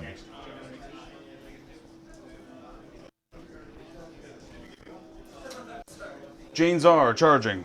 All right. Yeah, it's failable since you're leadership. She's fine. She's leadership like 8 Yeah, or yeah, 9. Actually, I don't know if Phoenix's leadership are. I've never had to look it up before. I know it's at least 8. Yeah, you're fine. Sergeants are 8. By the way, keep an eye on your chest clock. Yes.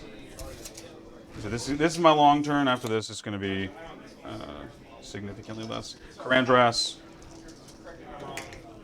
I do have to check their leadership now. Hold on. Yeah, sorry, you've probably no, never you're- had to do this before. No, you're good. Yeah, it's like I said, I've never. Phoenix Lord's leadership. that is the case for sure. Karandras should make it Knights with make a you 7. actually Yeah. learn your leadership I'd be values. shocked if he doesn't. Yeah. And it fortunately we'll makes get him over there. the things like leadership 11 All right, on and the we'll start Discus fighting. Custodies Who's actually going matter, first? which I appreciate. We're going to fight over here first Having a because big these leadership fights last, value these for fights these last. Start of the secondary fight phase effects though is like when Dread Krung Scream Tests. goes off. So 2 up. What is that? Feels It's good. the Exarch relic. Okay. What does that do? It's going to do mortal wounds on the charge. Cool. So you just have so it's 3 mortal wounds. No, two mortal wounds. Is it real? You roll 1. It's a 1d3 plus 1 because they made 1 charge. So 2 mortal wounds to that guy at the start of the fight phase, and then we're He's at going over 9. here. Okay. We're going to start my Scorpions. All right. Scorpions are 3 attacks base plus 1 for their chain Scorpions swords. first. And I have to Harris roll cannot be the killed in the regular interrupt. dudes separately because the Exarch has a He special will weapon. take damage, which sucks, but So This is the hero. regular dudes. Yeah, this is 16 attacks from the regular dudes. 60? 16. No, 16. I'm like, 6s explode. yep. No 6s? No 6s, sadly. And then you don't take mortal wounds from Scorpions because you're a vehicle. Cool. So this is just going to be 5s. So 3? 3, I believe this is AP 1. So 4s. Ooh, that wasn't I great. take 2. Okay, 2 damage. Oh, 2 damage each. No, 2 damage total. I take 2. So I'm at 5. All right. Yes. And then the Exarch has 6 attacks. He is AP 2 damage to. getting a little dicey there on that He Desecrator. gets 2 explosions, 2 misses, so 6 hits, and 5s. Nothing. Wow. Ooh. All right, that's unfortunate. Biffed it. Do we see an I'm, interrupt on the Desecrator? oh, I'm interrupting swing? and fighting Baroth. Okay. Can you make him run away if I do that? Yes. So I spend my CP. You can't. So I based you with these guys, so you can't base into Baharoth, and Baharoth can't die this phase because you can only do 3 wounds to him. Phoenix Swords can only take 3 wounds a phase. They have the Satan rule. Oh. Yeah. Oh. Right. That's super good to know. Yeah, that's why I fought with them first to make it so that. So for grind reasons, I've killed how many things? 3. 3 things this round, and you've killed 1, 2, I've killed 2. probably 3. Yeah. Okay, so yeah, I'm gonna actually interrupt and fight with them. Sure. So I'm Just gonna try and get these guys dead. Yeah. Do they have an invuln? Yes, 5 up invuln. 5 up invuln. All right. So 15 attacks. Yes, sir. Yeah, so we got to try to clip out this Striking Scorpion, you know, while we can, which I think is the correct call for Omar for sure. Yeah. Do they have a -1 or anything? I can give them a -1. How many attacks do you have currently? 15. Oof. All higher than damage 1. It's all 1 damage. All 1 damage. Are they 2 damage each? Or are they 2 wounds each? The Exarch is 2 wounds. Everyone else is 1. Yeah, I'm gonna pay. I'm gonna lightning pay a fast. CP to give him reroll ones then. Okay, I am lightning fasting, so you're on 5s. All right. While you're doing that, I'm just gonna put these Dire Avengers behind the wall. Right. So 1, 2, 3, 4, 5, 6, 7 hits so far. No, 8 hits so far. 8 hits on 5s. Jesus. All right. Yeah, no, I don't. Don't ask me what happened there. And then wounding on 2s. Yeah, they're T3. Cool. So 5 wounds. Ooh, not going to wounds? clip Yep. them. 5 ups. But I'm gonna again, roll we do 4 have of that them, so I morale save that. phase chicanery for Chaos I'll Knights. pass 1, so that's fine. That means the Exarch's gonna live. Yep. Cool. As long as the unit doesn't die, that's all I care about. Morale's a thing. It is, but saving 1 versus saving 2 isn't that big of an issue. I'd rather keep my save die if I can. That's fair. Baharoth's gonna fight. He gets 6 attacks in melee. His 6s also explode. Yay. 1 miss, 1 explosion. And then he is strength 5 into T8, so 5s. That's gonna be 2 AP3. 6 up. Ha! How many wounds? How much damage? 2 damage to swing. 2 damage to swing? Yes. All right, so 4 wounds. All right, yeah, I have. I'm favored now, Okay. so I saved 1 of them, so I get 2. Yeah, I'm favored now. All right. Banshee's fighting next. Regular girls. How up? much of it is 2 damage? How much of it is 1 damage? 10 attacks or 2 damage. All right, and these girls are these 2. What do they do? They're also 2 damage. All right, go ahead. So Banshee's first. Here's the 1 damage attacks. Yeah, so good move from they Ian here, are- committing all of his 2 damage weapons basically at the same time, so reducing the effectiveness of Omar's -1 damage strat. It looks like fours what we're going to be rolling. using is the yeah, -1 +1. damage on the center War Dog instead of the top 4 wounds so right. far. And these are all AP4. So they just go through. Yeah, so that's 6. Cool, so I have 3 wounds left. Yeah, like I said, Banshee's hurt. And then here's the Exarch.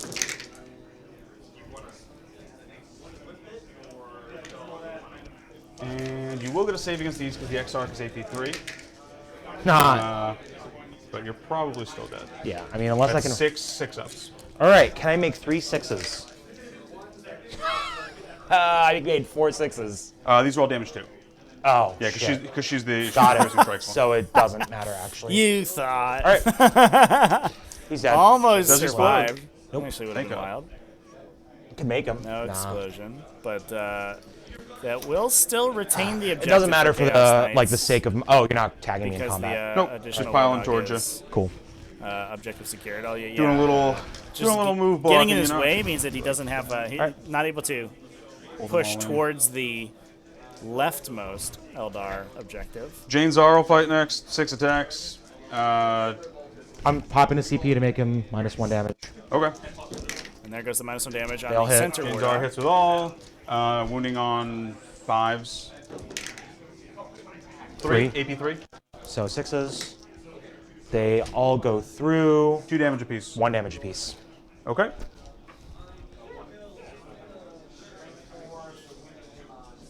All right. Next. Phoenix Lord. Next Phoenix Lord. Let me pull up Carandras's stats because I've never used this profile. I always use a sweep.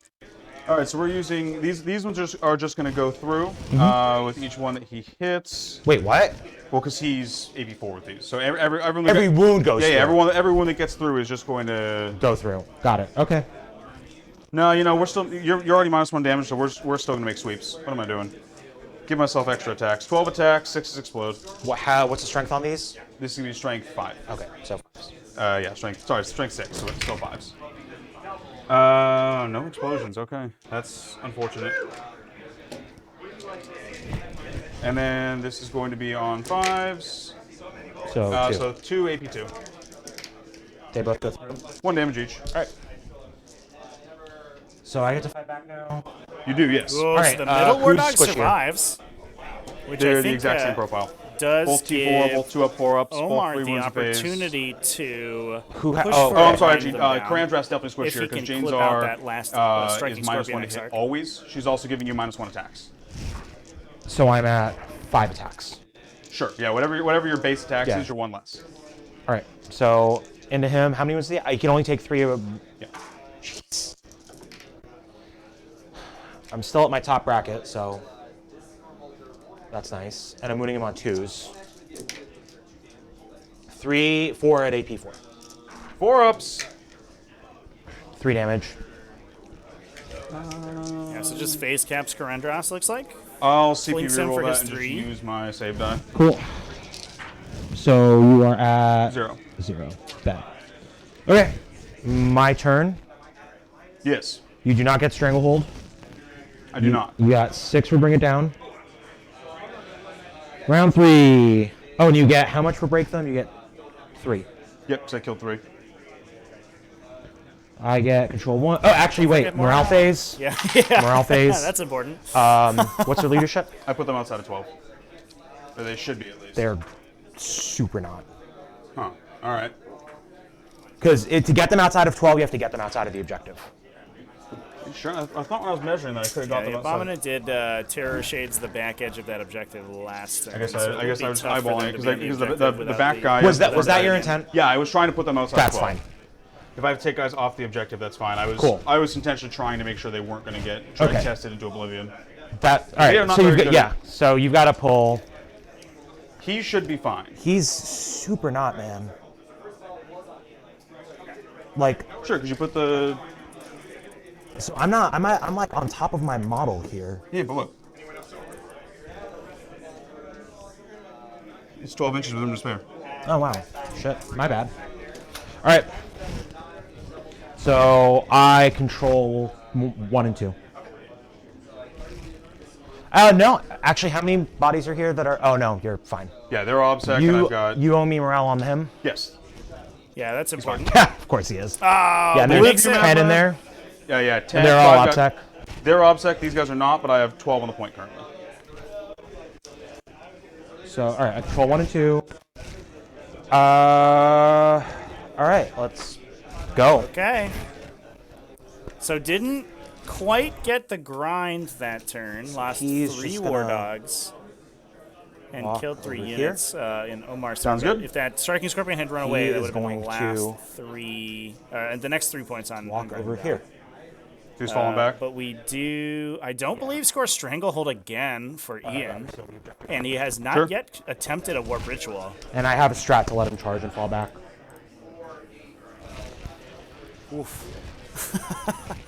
Pushing a War Dog towards the So for round 3, Farseer I'm just adding on Ian's 3 to my home dread range. objective. Sounds good. So 50 inches now. Yep. Omar is losing models left and right. He's down 3 War Dogs Fucking and tail. hasn't really done Yeah, that tail gets caught on. too much appreciable damage Every time I see to that guy, I'm the like, Eldari army. He's always getting caught But on stuff. to be fair, is He is.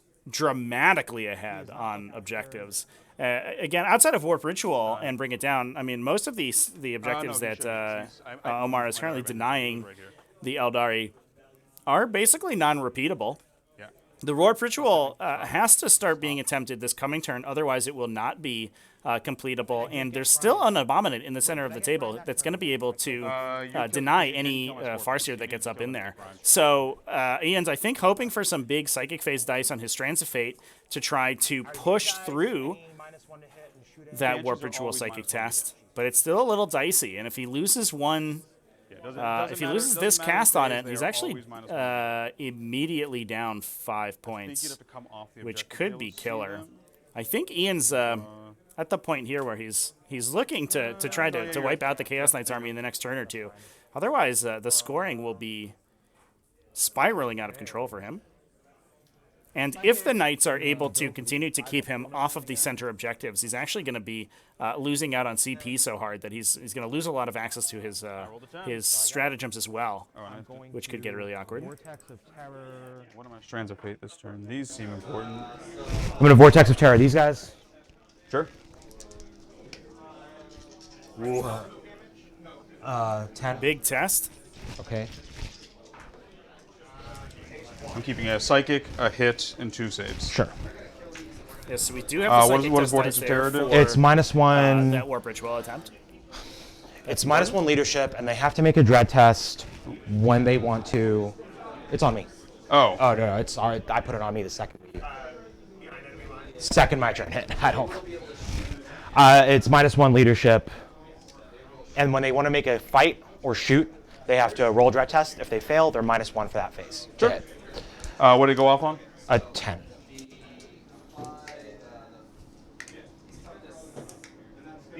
That was a 9. 9, so nothing. Yeah, we still have the opportunity to max our Warp Ritual if Ian starts to complete it this turn, because we are going into round 3, so he has 3 more psychic phases in order to complete it. But yeah, he has no leeway here. The opportunity with Warp Ritual is that you only need 3 successes. So out of 5 attempts, even if you get denied 1 or 2 turns, but as long as you can repeat it, it's not the end of the world. But obviously, he's losing his margin of error here very quickly. They're OPSEC? Yes. All right, I'm actually going to fire into them. So, Volkite. 4 hits. Nurgle Man in chat here, just like So looking for cackling at 2s. Chaos doing well. And so this is 3 mortal wounds. I'm imagining And you like then rubbing BP? your little nerdly hands together there, watching the stream, Nurgle Man.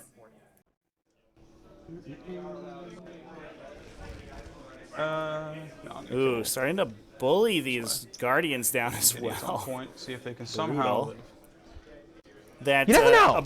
Abominant is the You only do never know. non-objective secured model remaining for that the guy over Chaos there? Knights.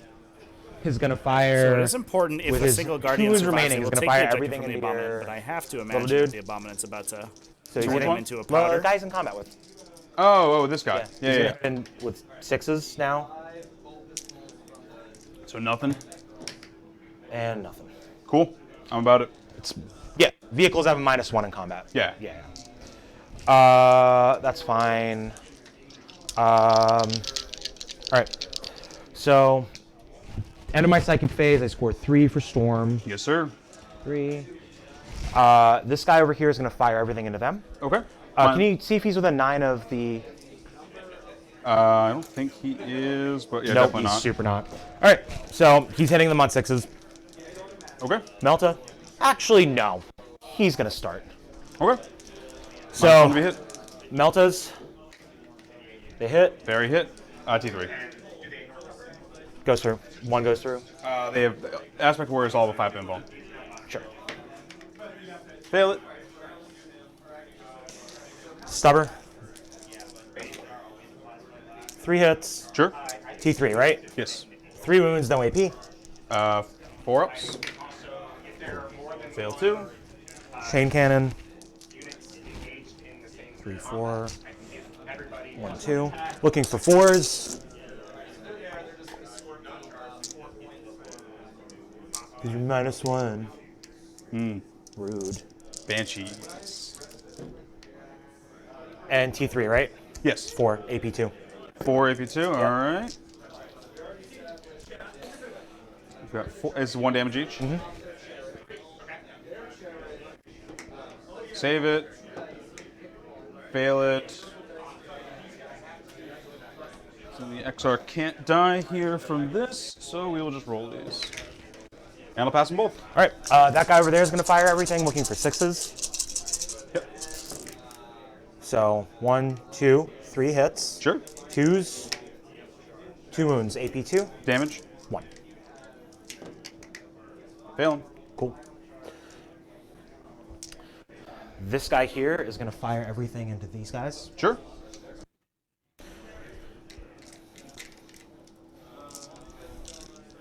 Four,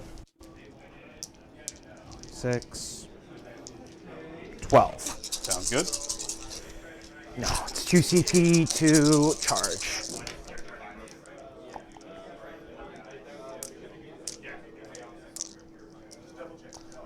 Let me double check that. Sure. It's the thing about playing a low model count army, you have time. No, yeah, I feel you. Do we bump that? No, I'm just trying to fix it. It drooped down a little bit, so Gotcha. Yeah, Harrying Hunter, 2 CP. Okay. Cool. If you want to look at it. No, I got you, man. Yeah. All right, so Works for me. This many hits, Sure. 5 wounds, AP2. And it's into... The OPSEC guys. Gotcha. 5 wounds, AP2. Let's just roll 3 of these first. I'll save 2 of them. All right. You have a 4-up invul? 5 up. Oh, I they rolled roll 2 2 sixes. sixes.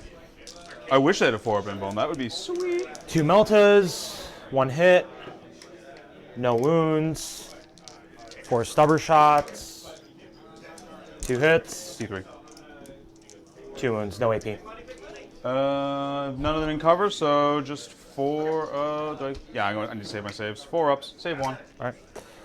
You'll blip another one. These guys are fearless, so. Cool. That's pretty tasty. Yeah, Will of Asuryani makes them so they can't film around. Is she fearless too? No. Okay. I have to roll it for her. That's important. Charges. Popping my 2 CP. They are within an inch of a wall, so I'm charging here and here. Sure.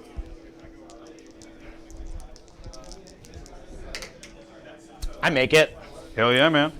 Chat, the Eldar army's using Children of Prophecy, which lets rerolls of 1 and 2 on any of your psychic test dice, which is how you're rerolling the psychic phase. Yeah, you probably want to It's a psychics and denies. No, leave them alone. Interestingly.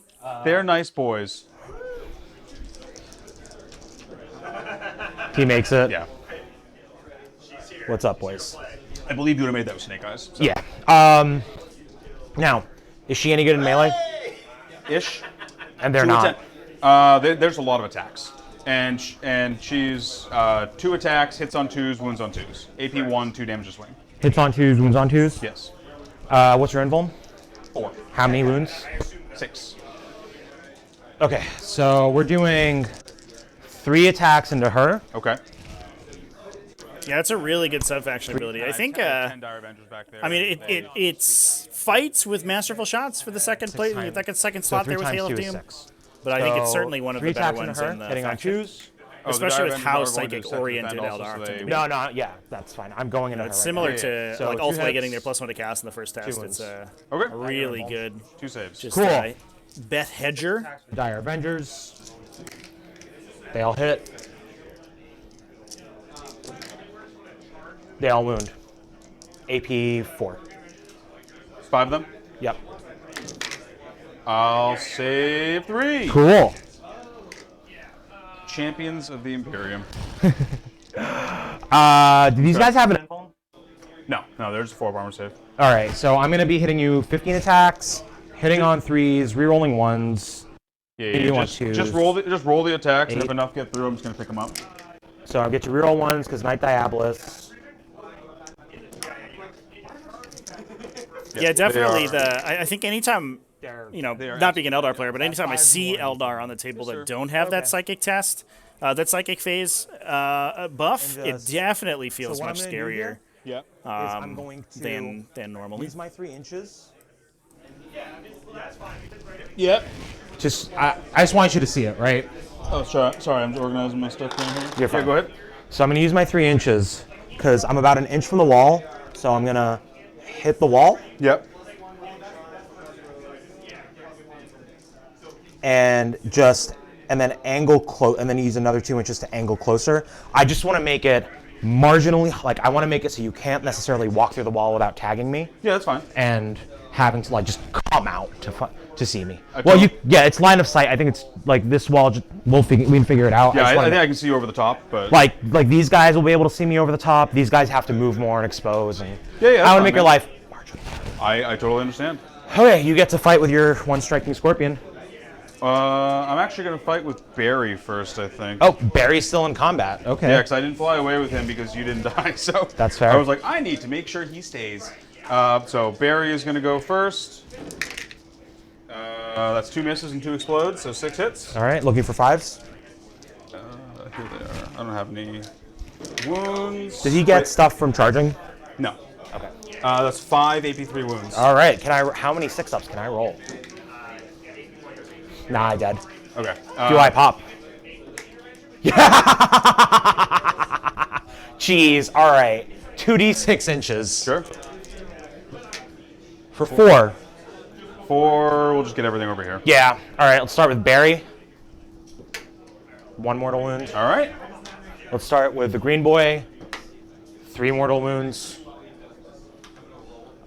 He's dead. The OBSAC guys. For 1 mortal wound. I'll put onto the Exarch. All right. The vehicle for 3 mortal wounds. Okay. Okay. How do I pick this guy up without breaking him?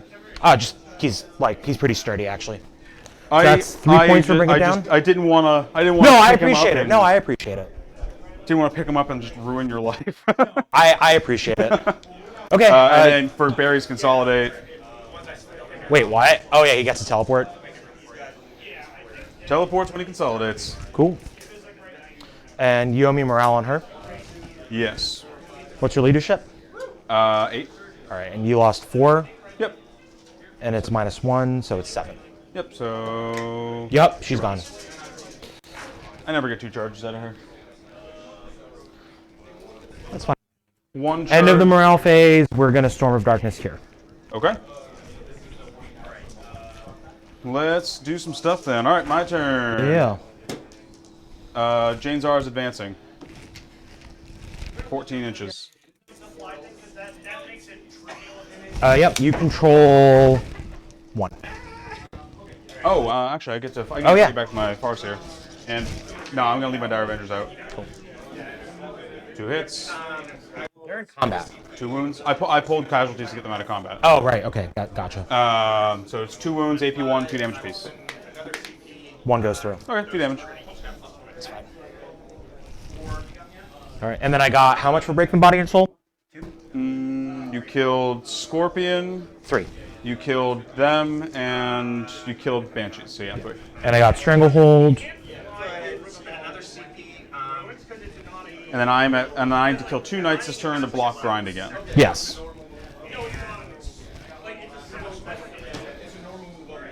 Which isn't out of the question. Jane Czar back here. 14-inch move. Yeah, Jane Czar is actually going to go this way. I need her to shut down this point. I need to kill him, but I also need to stop that guy from existing. Yep. Yeah, at the start of the next round, I'm turning off your OBSAC. I would like you to not do that. I'm going to do that. I'm just going to fall this Farseer back, so no hijinks from them. They're just going to fall back to there. No hijinks from them this turn.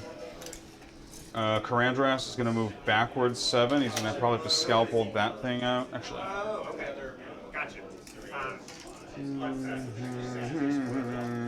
I've got shooting over here.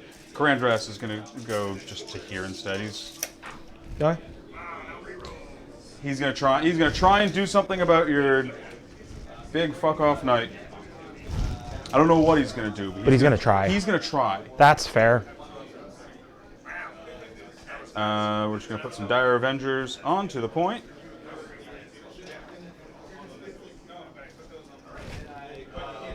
I got to kill that lad to make him go away, but that shouldn't be impossible. Nope. It's 54-31, by the way. Yes. On my okay, so we're on the same page. Cool. Yeah. I don't know if I can win this, but I want to make it hard. I think if I don't do enough this turn, you win. Yeah. That's how I'm looking at it. He counts as 10 models, right? He doesn't have OBSEC right now, but... So when Special K gets onto the point, then the point's mine. Oh, Special K has OBSEC? Yeah. Well, I mean, the point's going to be yours till the start of the next round. Yes. Yeah. That's it. It just matters for purposes of stranglehold. That's I think fair. to make sure that I can get that point regardless if I kill him. That's fair. Yeah, and he's got his 5-up Feel No Pain, so he's going to be a little hard to remove.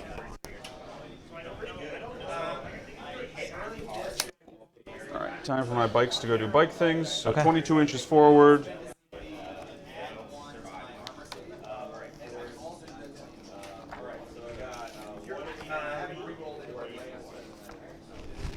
$22 inches for these guys is right here.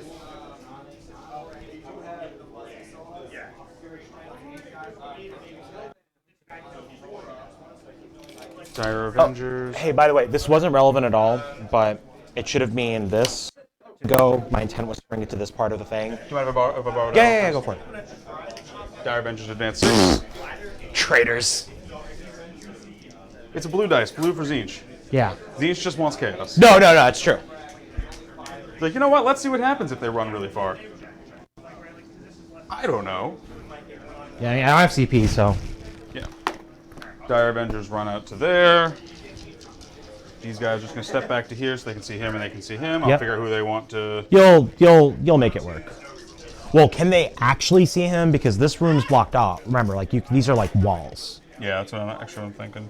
So I do need line of sight for smite. Actually, if I put them back to here, that still lets them throw their -1 Yeah, and then you can just see above. or smite, whatever I Yeah. want to do. Yeah, it gives them range there. I got to start scoring Warp Ritual. So And then you're at 19, so you should still be fine. But yeah, that boy's jumping to there. These guys are staying where they are. Corsairs will just shuffle a little bit like this to make. and sure you they rolled can morale on. shoot. Oh, the guys back there are fearless. They're fearless. No, They are leadership 8. they're they lost leadership 2. 7. They're Oh, true. Yeah, sorry. Yeah, they're fine. They only ran on a 6. Yeah. I completely forgot about that. Thank you for reminding me. No, It's one of those things where I just don't think about it because generally it's like they lost. it's 2, not a they're thing. fine. It's not a thing. Yeah. Like I think my army right now is the only army in the game that like has anything to do with morale. Yeah. The fact that your army has so much like leadership jank is really weird. I like it. Oh, no, I don't think it's bad. I just think it's weird. Yeah. It's tough to remember sometimes, just because like you said, like no one does it. These guys are just. Yeah. And he doesn't have any good guns, and he's got other stuff to shoot. They're gonna stay on this side of the wall. Just make sure they can pick an angle onto him.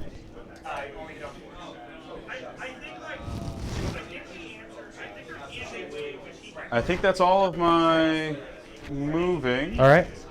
I did get a CP this turn because I controlled this point. Yep. All right. You didn't control more this turn at the start. I did not. No, you controlled 1 at the start of the round. Yeah, that's what I have. Oh, I was okay. marking yours down. Oh shit, my bad. Sorry, I was like, I realized I hadn't pressed the buttons for yours. So I was marking yours down. okay, cool. All right, so Sorry, I was like, no worries, man. yeah. I'm not holding it against you. It's good to clarify. Psychic powers time. All right, Guide, ruin my day. Guide and Will can't go off because he fell back. So Jeez, okay. let's start off doing Jinx over there. Jinx is the -1 to your save. Yes, sir. That goes off. We'll see. It does not. We will then go ahead and do Warp Ritual in the middle. All right. That goes off. Yes. So you score 3 there. All right, Chad, I'm back with you. Just popping. And then I will in and out a little do bit. Switching our time. We are What do you have back our in the score game. as? 34:59. Okay. I think I missed the point somewhere. But I'm at 4 on Breaking the Body and Soul right now. You're at 4. I'm sorry, 4 because I killed that guy this turn. no, I've got you at 34. I've got me at 58. So I think I missed the point. Maybe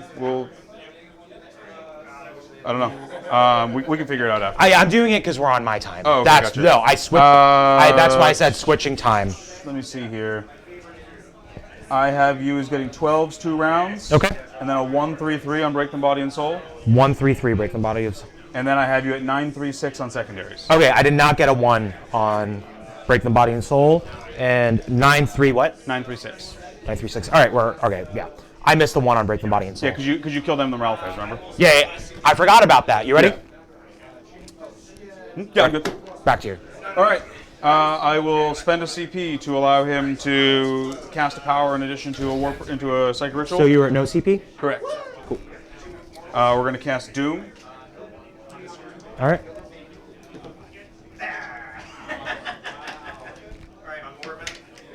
Doom will go off. I'm gonna try and deny that. Sure. Doom will go off. Dooming that guy. Shocker. And Ooh, denying the Doom then and we not will the use my ritual. psychic die to auto cast Quicken. Okay. What does Quicken do? It allows him to move again. Okay. And he is just going to run to safety. All right. Ruin my day, guy. Oh, +1 CP. You get it. You rolled. Yeah, you get it. And you can perils. Warlocks can, the Wayseeker cannot. Okay. So, Corsairs specifically are also immune to it. Let's do some shooting. Pew pew pew, baby. Karandras and the big guy. All right. Hitting on four. Hitting on force because he's favored. Okay, nothing. And is that in melee as well? It's in everything. You just can't. He just can only not. He can only be hit on 4s and up. Sure. Dire Avengers into him. Ouch. 24 they lost 2, so it's 27 shots. All right. This is the first 20. 2 6s so far. And these guys have no rerolls on them. We're just counting on straight firepower here. 5s. No 5s. So of the first 20, it's 5. AP. AP a lot. Yeah, all right, sorry. That was a 5, so 2 go through. He's at 4 now. Once. No These rerolls Dire there. Avengers deal mad damage with that Hail of Doom. No. So 3 hits. We, I believe, we have Kurno's bow in the back here that can clip out that. Should be able to clip out that War Dog potentially, I think. 1 goes through. So he's at 3. Let's reach in chat. What's up, just moved everybody? Up here to How's it Sure, going? yeah, hang that's out with fine. that guy. We're here. Yeah, with I mean, I Webway assume that Games guy was GT. This is the Ditch. semi-final round. Interestingly, though, this is the pair down table.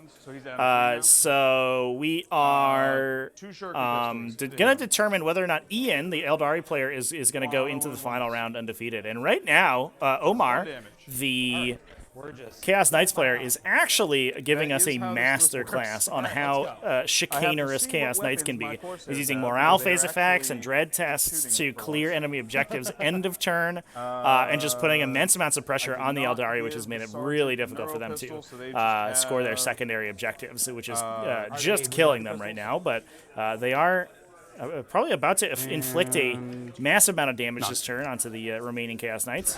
So I got back here 5 Rangers hitting on 2s. And wounding on 5s. 1, AP 1.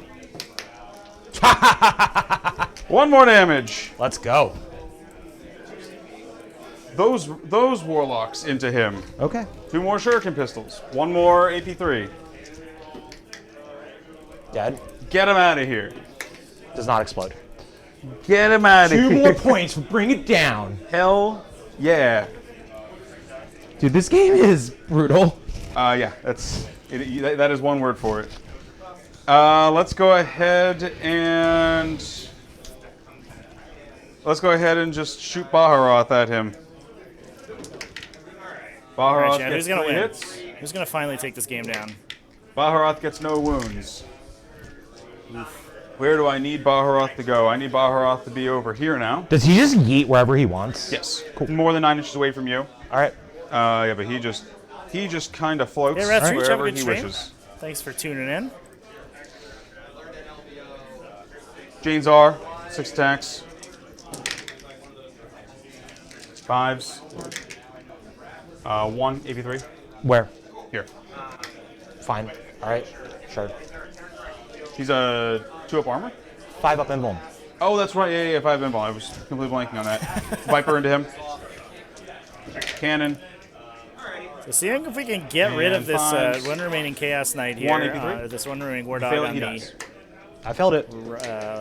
right-hand Doesn't pop. objective. All right, it's 2 more for bringing down. He is Hell yeah, down. and that should tie grind as well. Yep.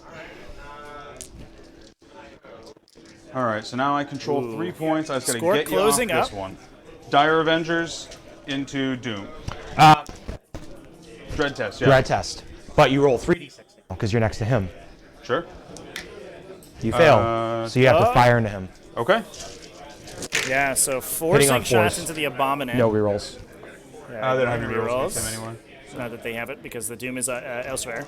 But interestingly, the amount of damage that Eldar lose once gonna be they more sixes. lose access to that guide in Doom, firing at the Blessing of the Dark Master Abominant is He's pretty D8 mighty. for 4. Oh, okay. It's 6s. And especially since I believe he is favored now, so he has a I take he has 2 that trans hitman. with my 5-up. Feel no pain. I take 2. Okay. And then Gotta start the shit win ran somewhere, I around guess. for him, so he's at his top bracket anyway. So he's down to 26.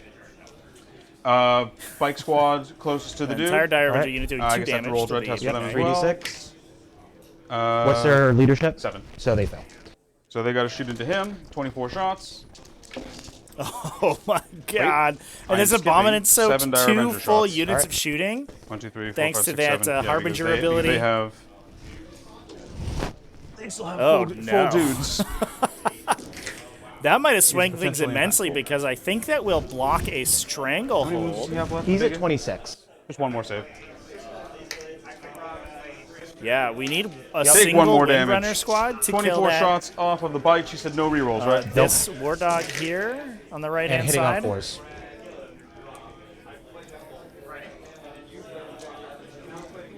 Oof. So 5 so far. At my 5-ups, so it's 1 damage each, right? Yep. 5 up, feel no pain. 4 go through. Cool.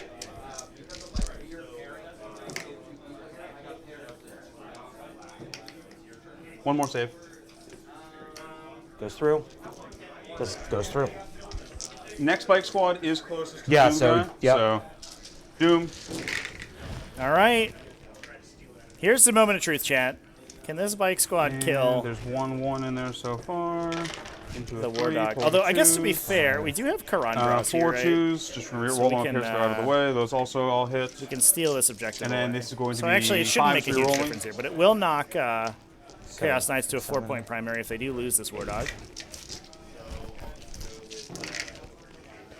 9, 10, 11. And these ones matter because the AP is different. So these ones are 1 AP, these ones are 3 AP. Okay, so 1 AP looking for 4s. I save 1. So I take 3. Yes. All right, so so I'm at 11. And these are my invulns, so I save another 3. So I'm at 11 minus 6 is 5. I have one more bike squad going into him. Yeah. No, I'm really glad I picked that specific one. That is all of my shooting. Karandras is going to charge a biggin. Go for it. You'll roll the dread test. 3d6. He's good. Cool. And he needs like a 3. He makes it. So he's just going to toe on. Mm-hmm. That will get me stranglehold. Can you reduce damage on him? No. I mean, no. I could, but I can't. Okay. 6 attacks.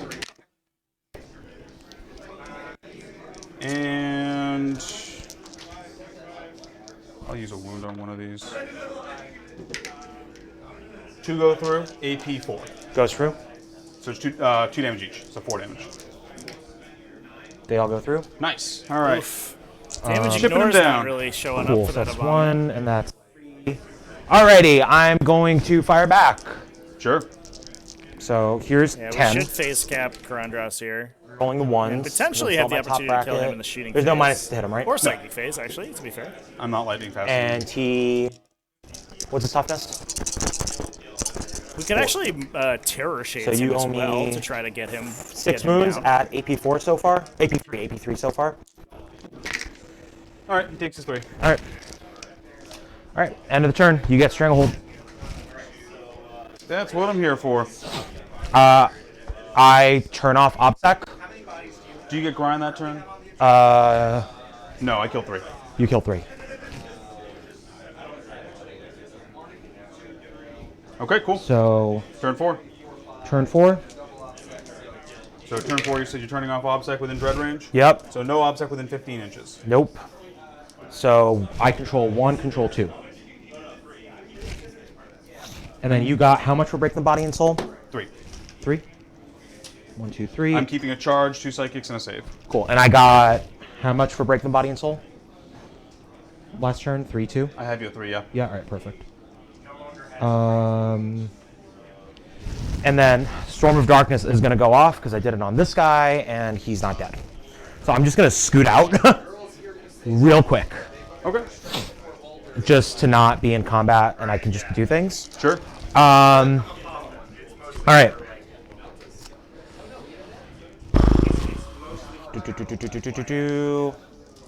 She can only take 3 wounds a turn, correct? Jeez. I wanted it to be hard for Tau to auto kill it. He's going to use his 12 to, like, Just go hide. yeah. Like, he's just going to hide as hard as he can. I gave my CP. So we will be locking, assuming nothing goes horribly wrong this turn, we will round we'll be 4, locking control 1, control Eldar 2. to an 8-point primary next turn. But they have a 12er in the back. We're on my time, by the way. Yep. Assuming So that they're you've able to kill some of got, the objectives. I've got here. 43 according to my score. All right. 62 of yours. because I did not give you Stranglehold. I've got you at 44. 44. Yeah. What are you at for Bring It Down? 13. Okay. And then you're 3 on strangle, 3 on warp, 6 on break the body and soul, right? 6 total on Breaking the Body and Soul. Is that correct? Have I killed more than 6? 1, 2, 3. So you've killed 1, 2, 3, 4, 5, 6. Yeah. Yeah. Okay. I gave you an extra point there. I mean, I'll take it. But No, I mean we're on my time. That's what I'm asking. Yeah, I'm yeah. not too worried about it. No, I got you. that regard. Round 4. I control 1, control 2. Okay. This is gonna be weird. It's, I think the operative decision there was that Omar, he has the capability to remove damage, but like tactically, he just couldn't. He couldn't even entertain the thought to reduce damage on the Abominant. Pop a CP. I'm gonna use my only CP to re-roll that. With so you're at 5 CP currently? yeah. Cool. You got me at 5. That's what I have, yeah. I was just verifying that was correct. 8. So you're casting that with an 8? Yep. Oh, I do not get that. Get that out of here. I don't even know which one that was. All right, we're gonna do Vortex of Terror on these guys. Sure. Goes off on a 7. Yep. Go home. All right. Wait, no, I'm not at 5 CP. I'm at 0. Okay. Jeez. I spent a lot of CP this game. I must have just missed it. I will take your word for it. You don't want to give me the extra CP. No. If you don't have CP, I am A-okay with that.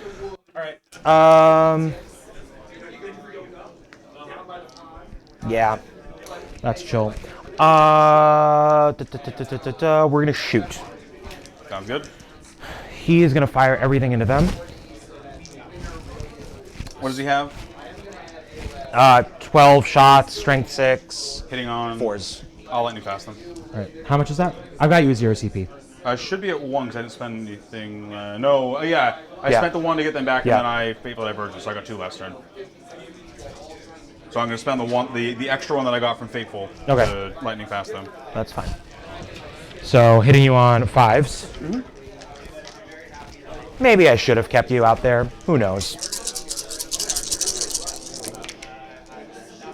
So 1 hit. 2. 2. And what's your toughness? T4 on the bikes. All right, so 1 wound at AP2. 1 wound AP2, that's going to be a 5-up.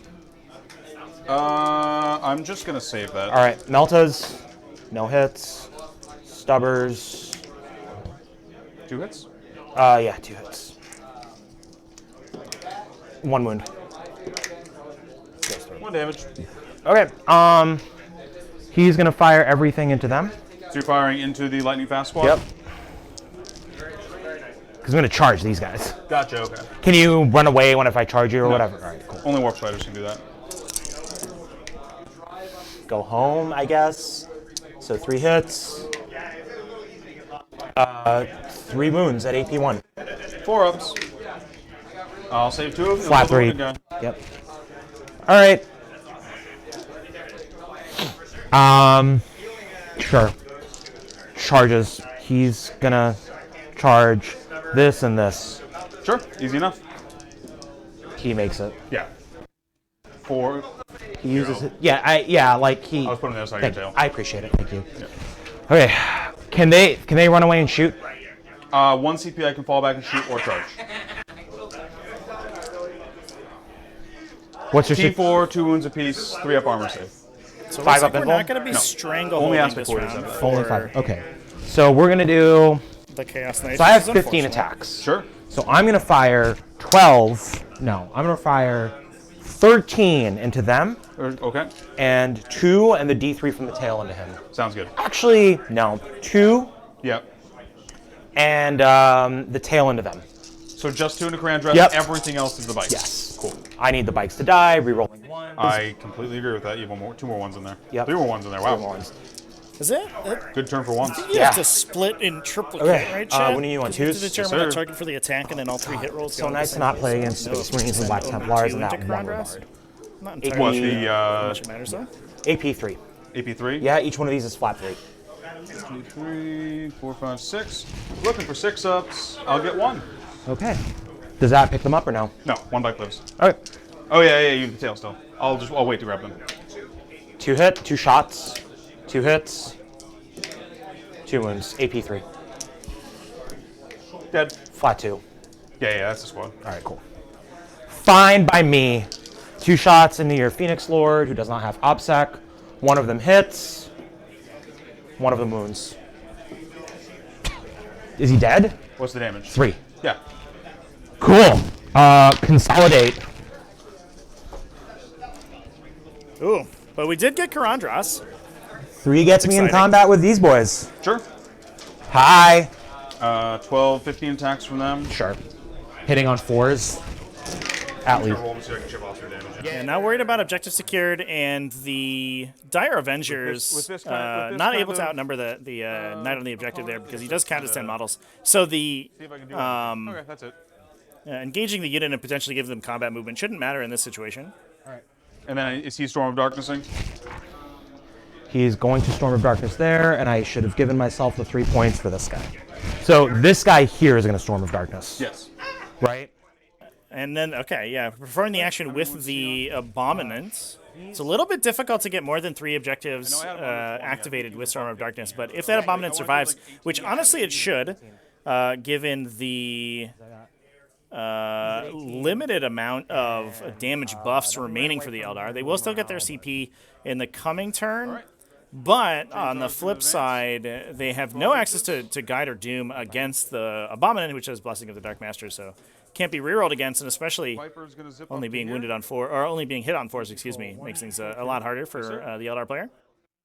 And I did not get Stranglehold that turn. Correct.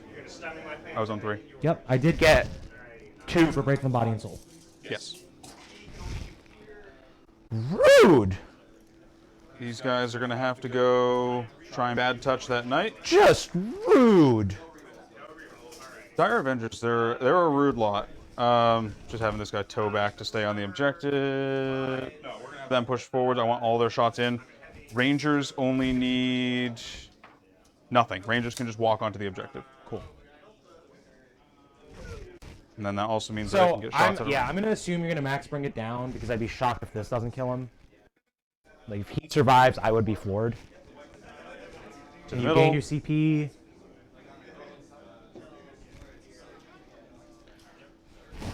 There.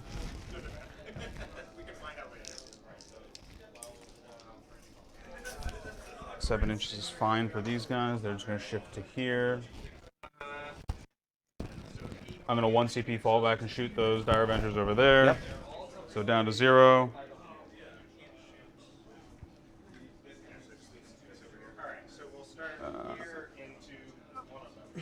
So this is going into bottom of round 4 here. And looking at the points we have remaining available for the Eldari player, we can potentially get 2 more points on Bring It Down. Warp Ritual is theoretically maxable, assuming that denies don't go well for the Abominant. So we could get another 9 points on Warp Ritual, but the Stranglehold is going to be awkward. We basically, I think, will need to kill this War Dog this turn, since we can't out-obsec this objective, and I'm not sure we have the model count to take it. Maybe we do. But even so, letting the Abominant looks like is in a position to heroically intervene anywhere on the objective, and should be able to clear that off, and I'm not sure that the Eldari army can kill it. Yeah. So we need to kill that one War Dog to grab a 4-2 objective lead. But if we don't, we lose another 3 points on Stranglehold. That said, I think there's 3 points on Actually, you know what? 22. an additional Stranglehold next turn, plus a 12-point primary.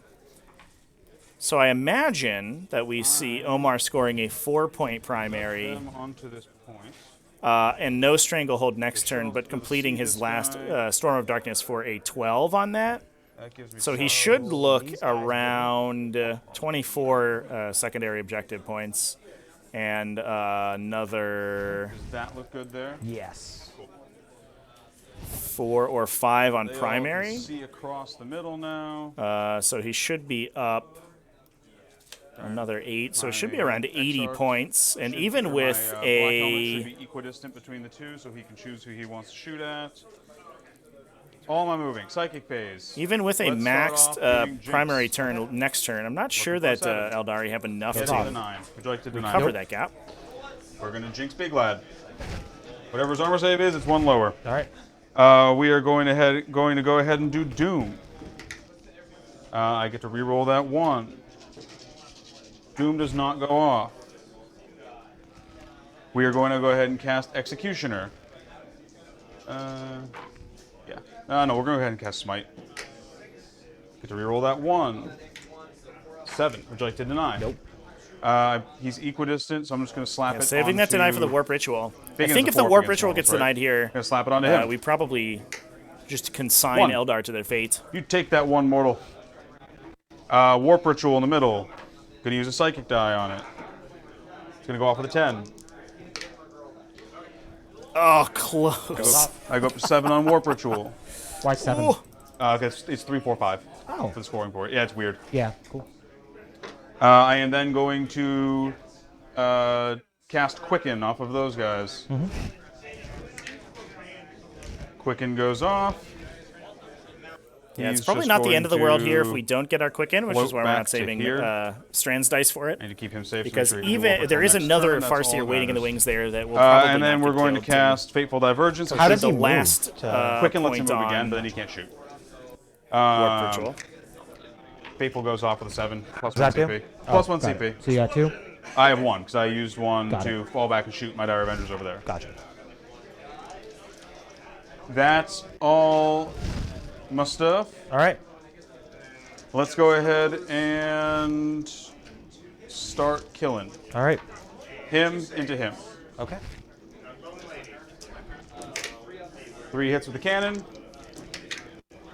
Wow, 3 AP3 with the cannon. Oof. 2, 1 goes through. 2 damage. That psychic power is useless now. Catapult. Same person? Let me make sure I have the catapult. Yes, I do. All right. Yeah, same person. 1 with the catapult, AP3. Goes through? 1 damage. Jane Czar into him. That's a 1. Nothing. Wow, okay. Is Knight getting pretty That would've lucky been here? nice if that worked, but Remember, these guys are vortexed. I thought I denied that. I denied Logic Powers last turn. You did. End time Heresy in chat. How's it going? So he's at 18 wounds. Yep.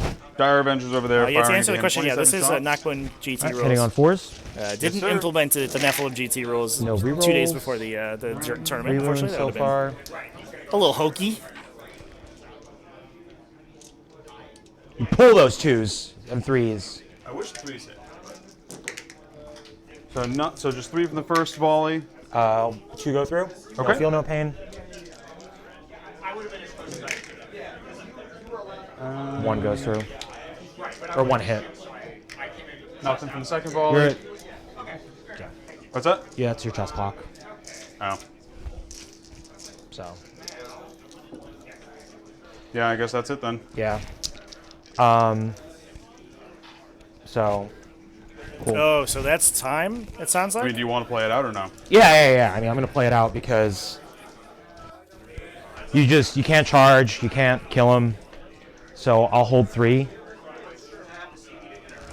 So for round 4, Yeah, we can just score it out then. yeah. Yeah, because there's no objective So, secure. Wow. do All it- right. so I Yeah. control 1, I unfortunately control 2. didn't have a chess cook on the stream there. Although the players were discussing it, and Omar was being very clear with his opponent that he was a little bit low on time. But that does mean that because the Abominant here is turning off Obstac on any of the units over here, that's good, man. even on Behareth, and counts as 10 models, he's going to be able to steal that objective away. Which means that the Chaos Knights would actually grind them down this turn, and then be able to score out a 12-point primary and probably give up an 8 potentially. But I think that is way too much for the Eldar to be able to come back from. The Eldar were already down, and I think it looked unlikely that Ian was going to be able to score out this game favorably, even if he continued his Warp Ritual. Yeah, there's the handshake. And he got his final Stranglehold, maxed his Bring It Down, and maxed his Break Them. If he got a 12-point primary, he would have had to deny the last Storm, which is a little almost impossible, I think. If the game's over, you're already up, so it does not matter. And get a 3 on Break Them, which I think is not unlikely. A lot of blood. Grind them, given that the low number of units on the Chaos Knight side, grind them was a possibility as well for the Chaos Knights in the final turn. So we could have seen a final score that looked like this, even if Ian had been able to go first. And that last 12-pointer for Omar actually wouldn't have mattered. Omar was already maxed on primaries. So I think that this is, if the game plays out to its natural conclusion, this is how the score sheet ends up. I'm not 100% sure there, but I think that Omar had this one in the bag after that first turn. And really giving us a masterclass on exactly what Chaos Knights can do, because we saw some of the most impressive technology being employed here by Omar, using Terror Shades to clear objectives on the bottom of his opponent's turn. I don't know if the event made a ruling about Storm of Darkness, but it's actually completable in both players' turns, meaning that you can potentially be scoring multiple objectives on Storm of Darkness every round, which didn't make a huge difference, but could potentially have gotten Omar his 3rd Storm of Darkness objective very quickly, and allowed another War Dog to contribute to the fight a turn earlier, which could have made a difference. I'm not sure if that's an event rule or if Omar's even aware of that interaction. But certainly a lot of primary objective or a secondary objective control for the Chaos Knights, and we saw that played out this game. So, what do I think of the new Chaos Codex? Squike? Are we referring to the Knights Codex or the Chaos Space Marine Codex? I haven't seen the new Chaos Space Marine Codex, if that's what we're talking about, but I think the new Chaos Knights Codex is very cool. I think Omar played it really well, and I do think that Ian, in a couple instances, sort of walked into some of these interactions. And also, I mean, clocking out, obviously, is a little unfortunate, but that is a big benefit of playing Knights. You do get into the problem with skew lists where oftentimes you hit hard counters and you just get destroyed. But on the flip side, you get the opportunity to play only a small monocount army. All right, good stuff. But that interestingly knocks Ian out of... Jack's called the wording says your morale phase, but Ruleslock was part of the FAQ.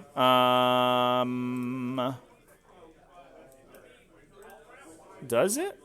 Was that that was FAQ'd in the Chaos Knight Codex? FAQ? Yeah, that one I'm not aware of.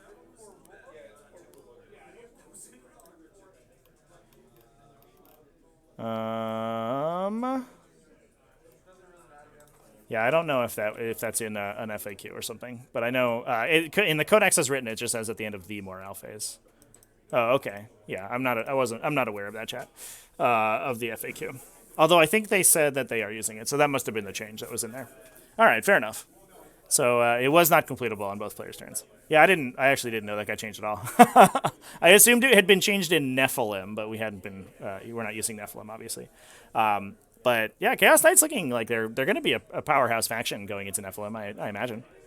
We can take a look at the other results here if we have many. Here's our event page. 30 minutes remaining in the rounds. So our only completed games are this one. Looks like they've scored it out to 79-66. And Matt Pugh versus Tyler Russo. Tyler Russo playing the Revenant Titan that we watched in yesterday. Pretty exciting. Although he did end up going down again, finally.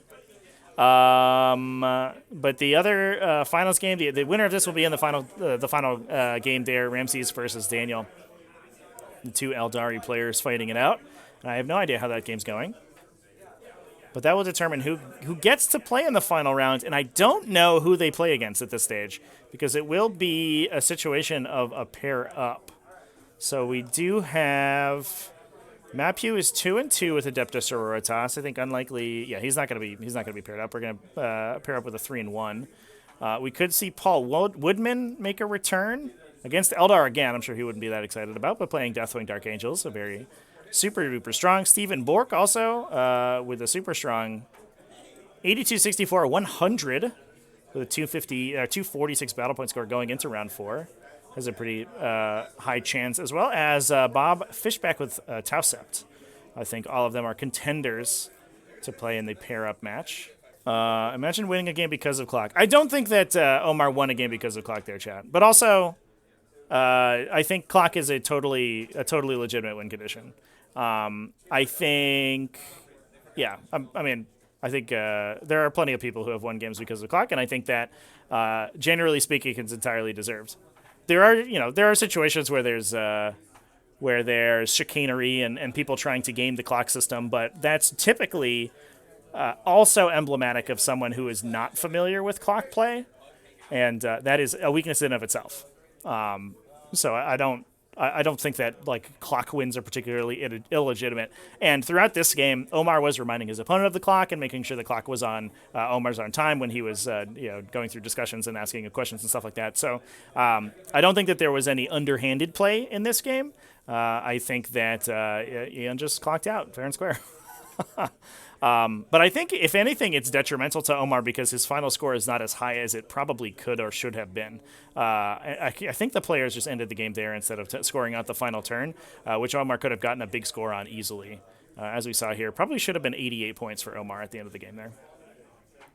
Yeah, clocks 100% make the game healthier for sure. And I think the only reason that clocks are sort of this controversial issue in 40k is because they aren't yet widely accepted, and clock victories have like a stigma to them.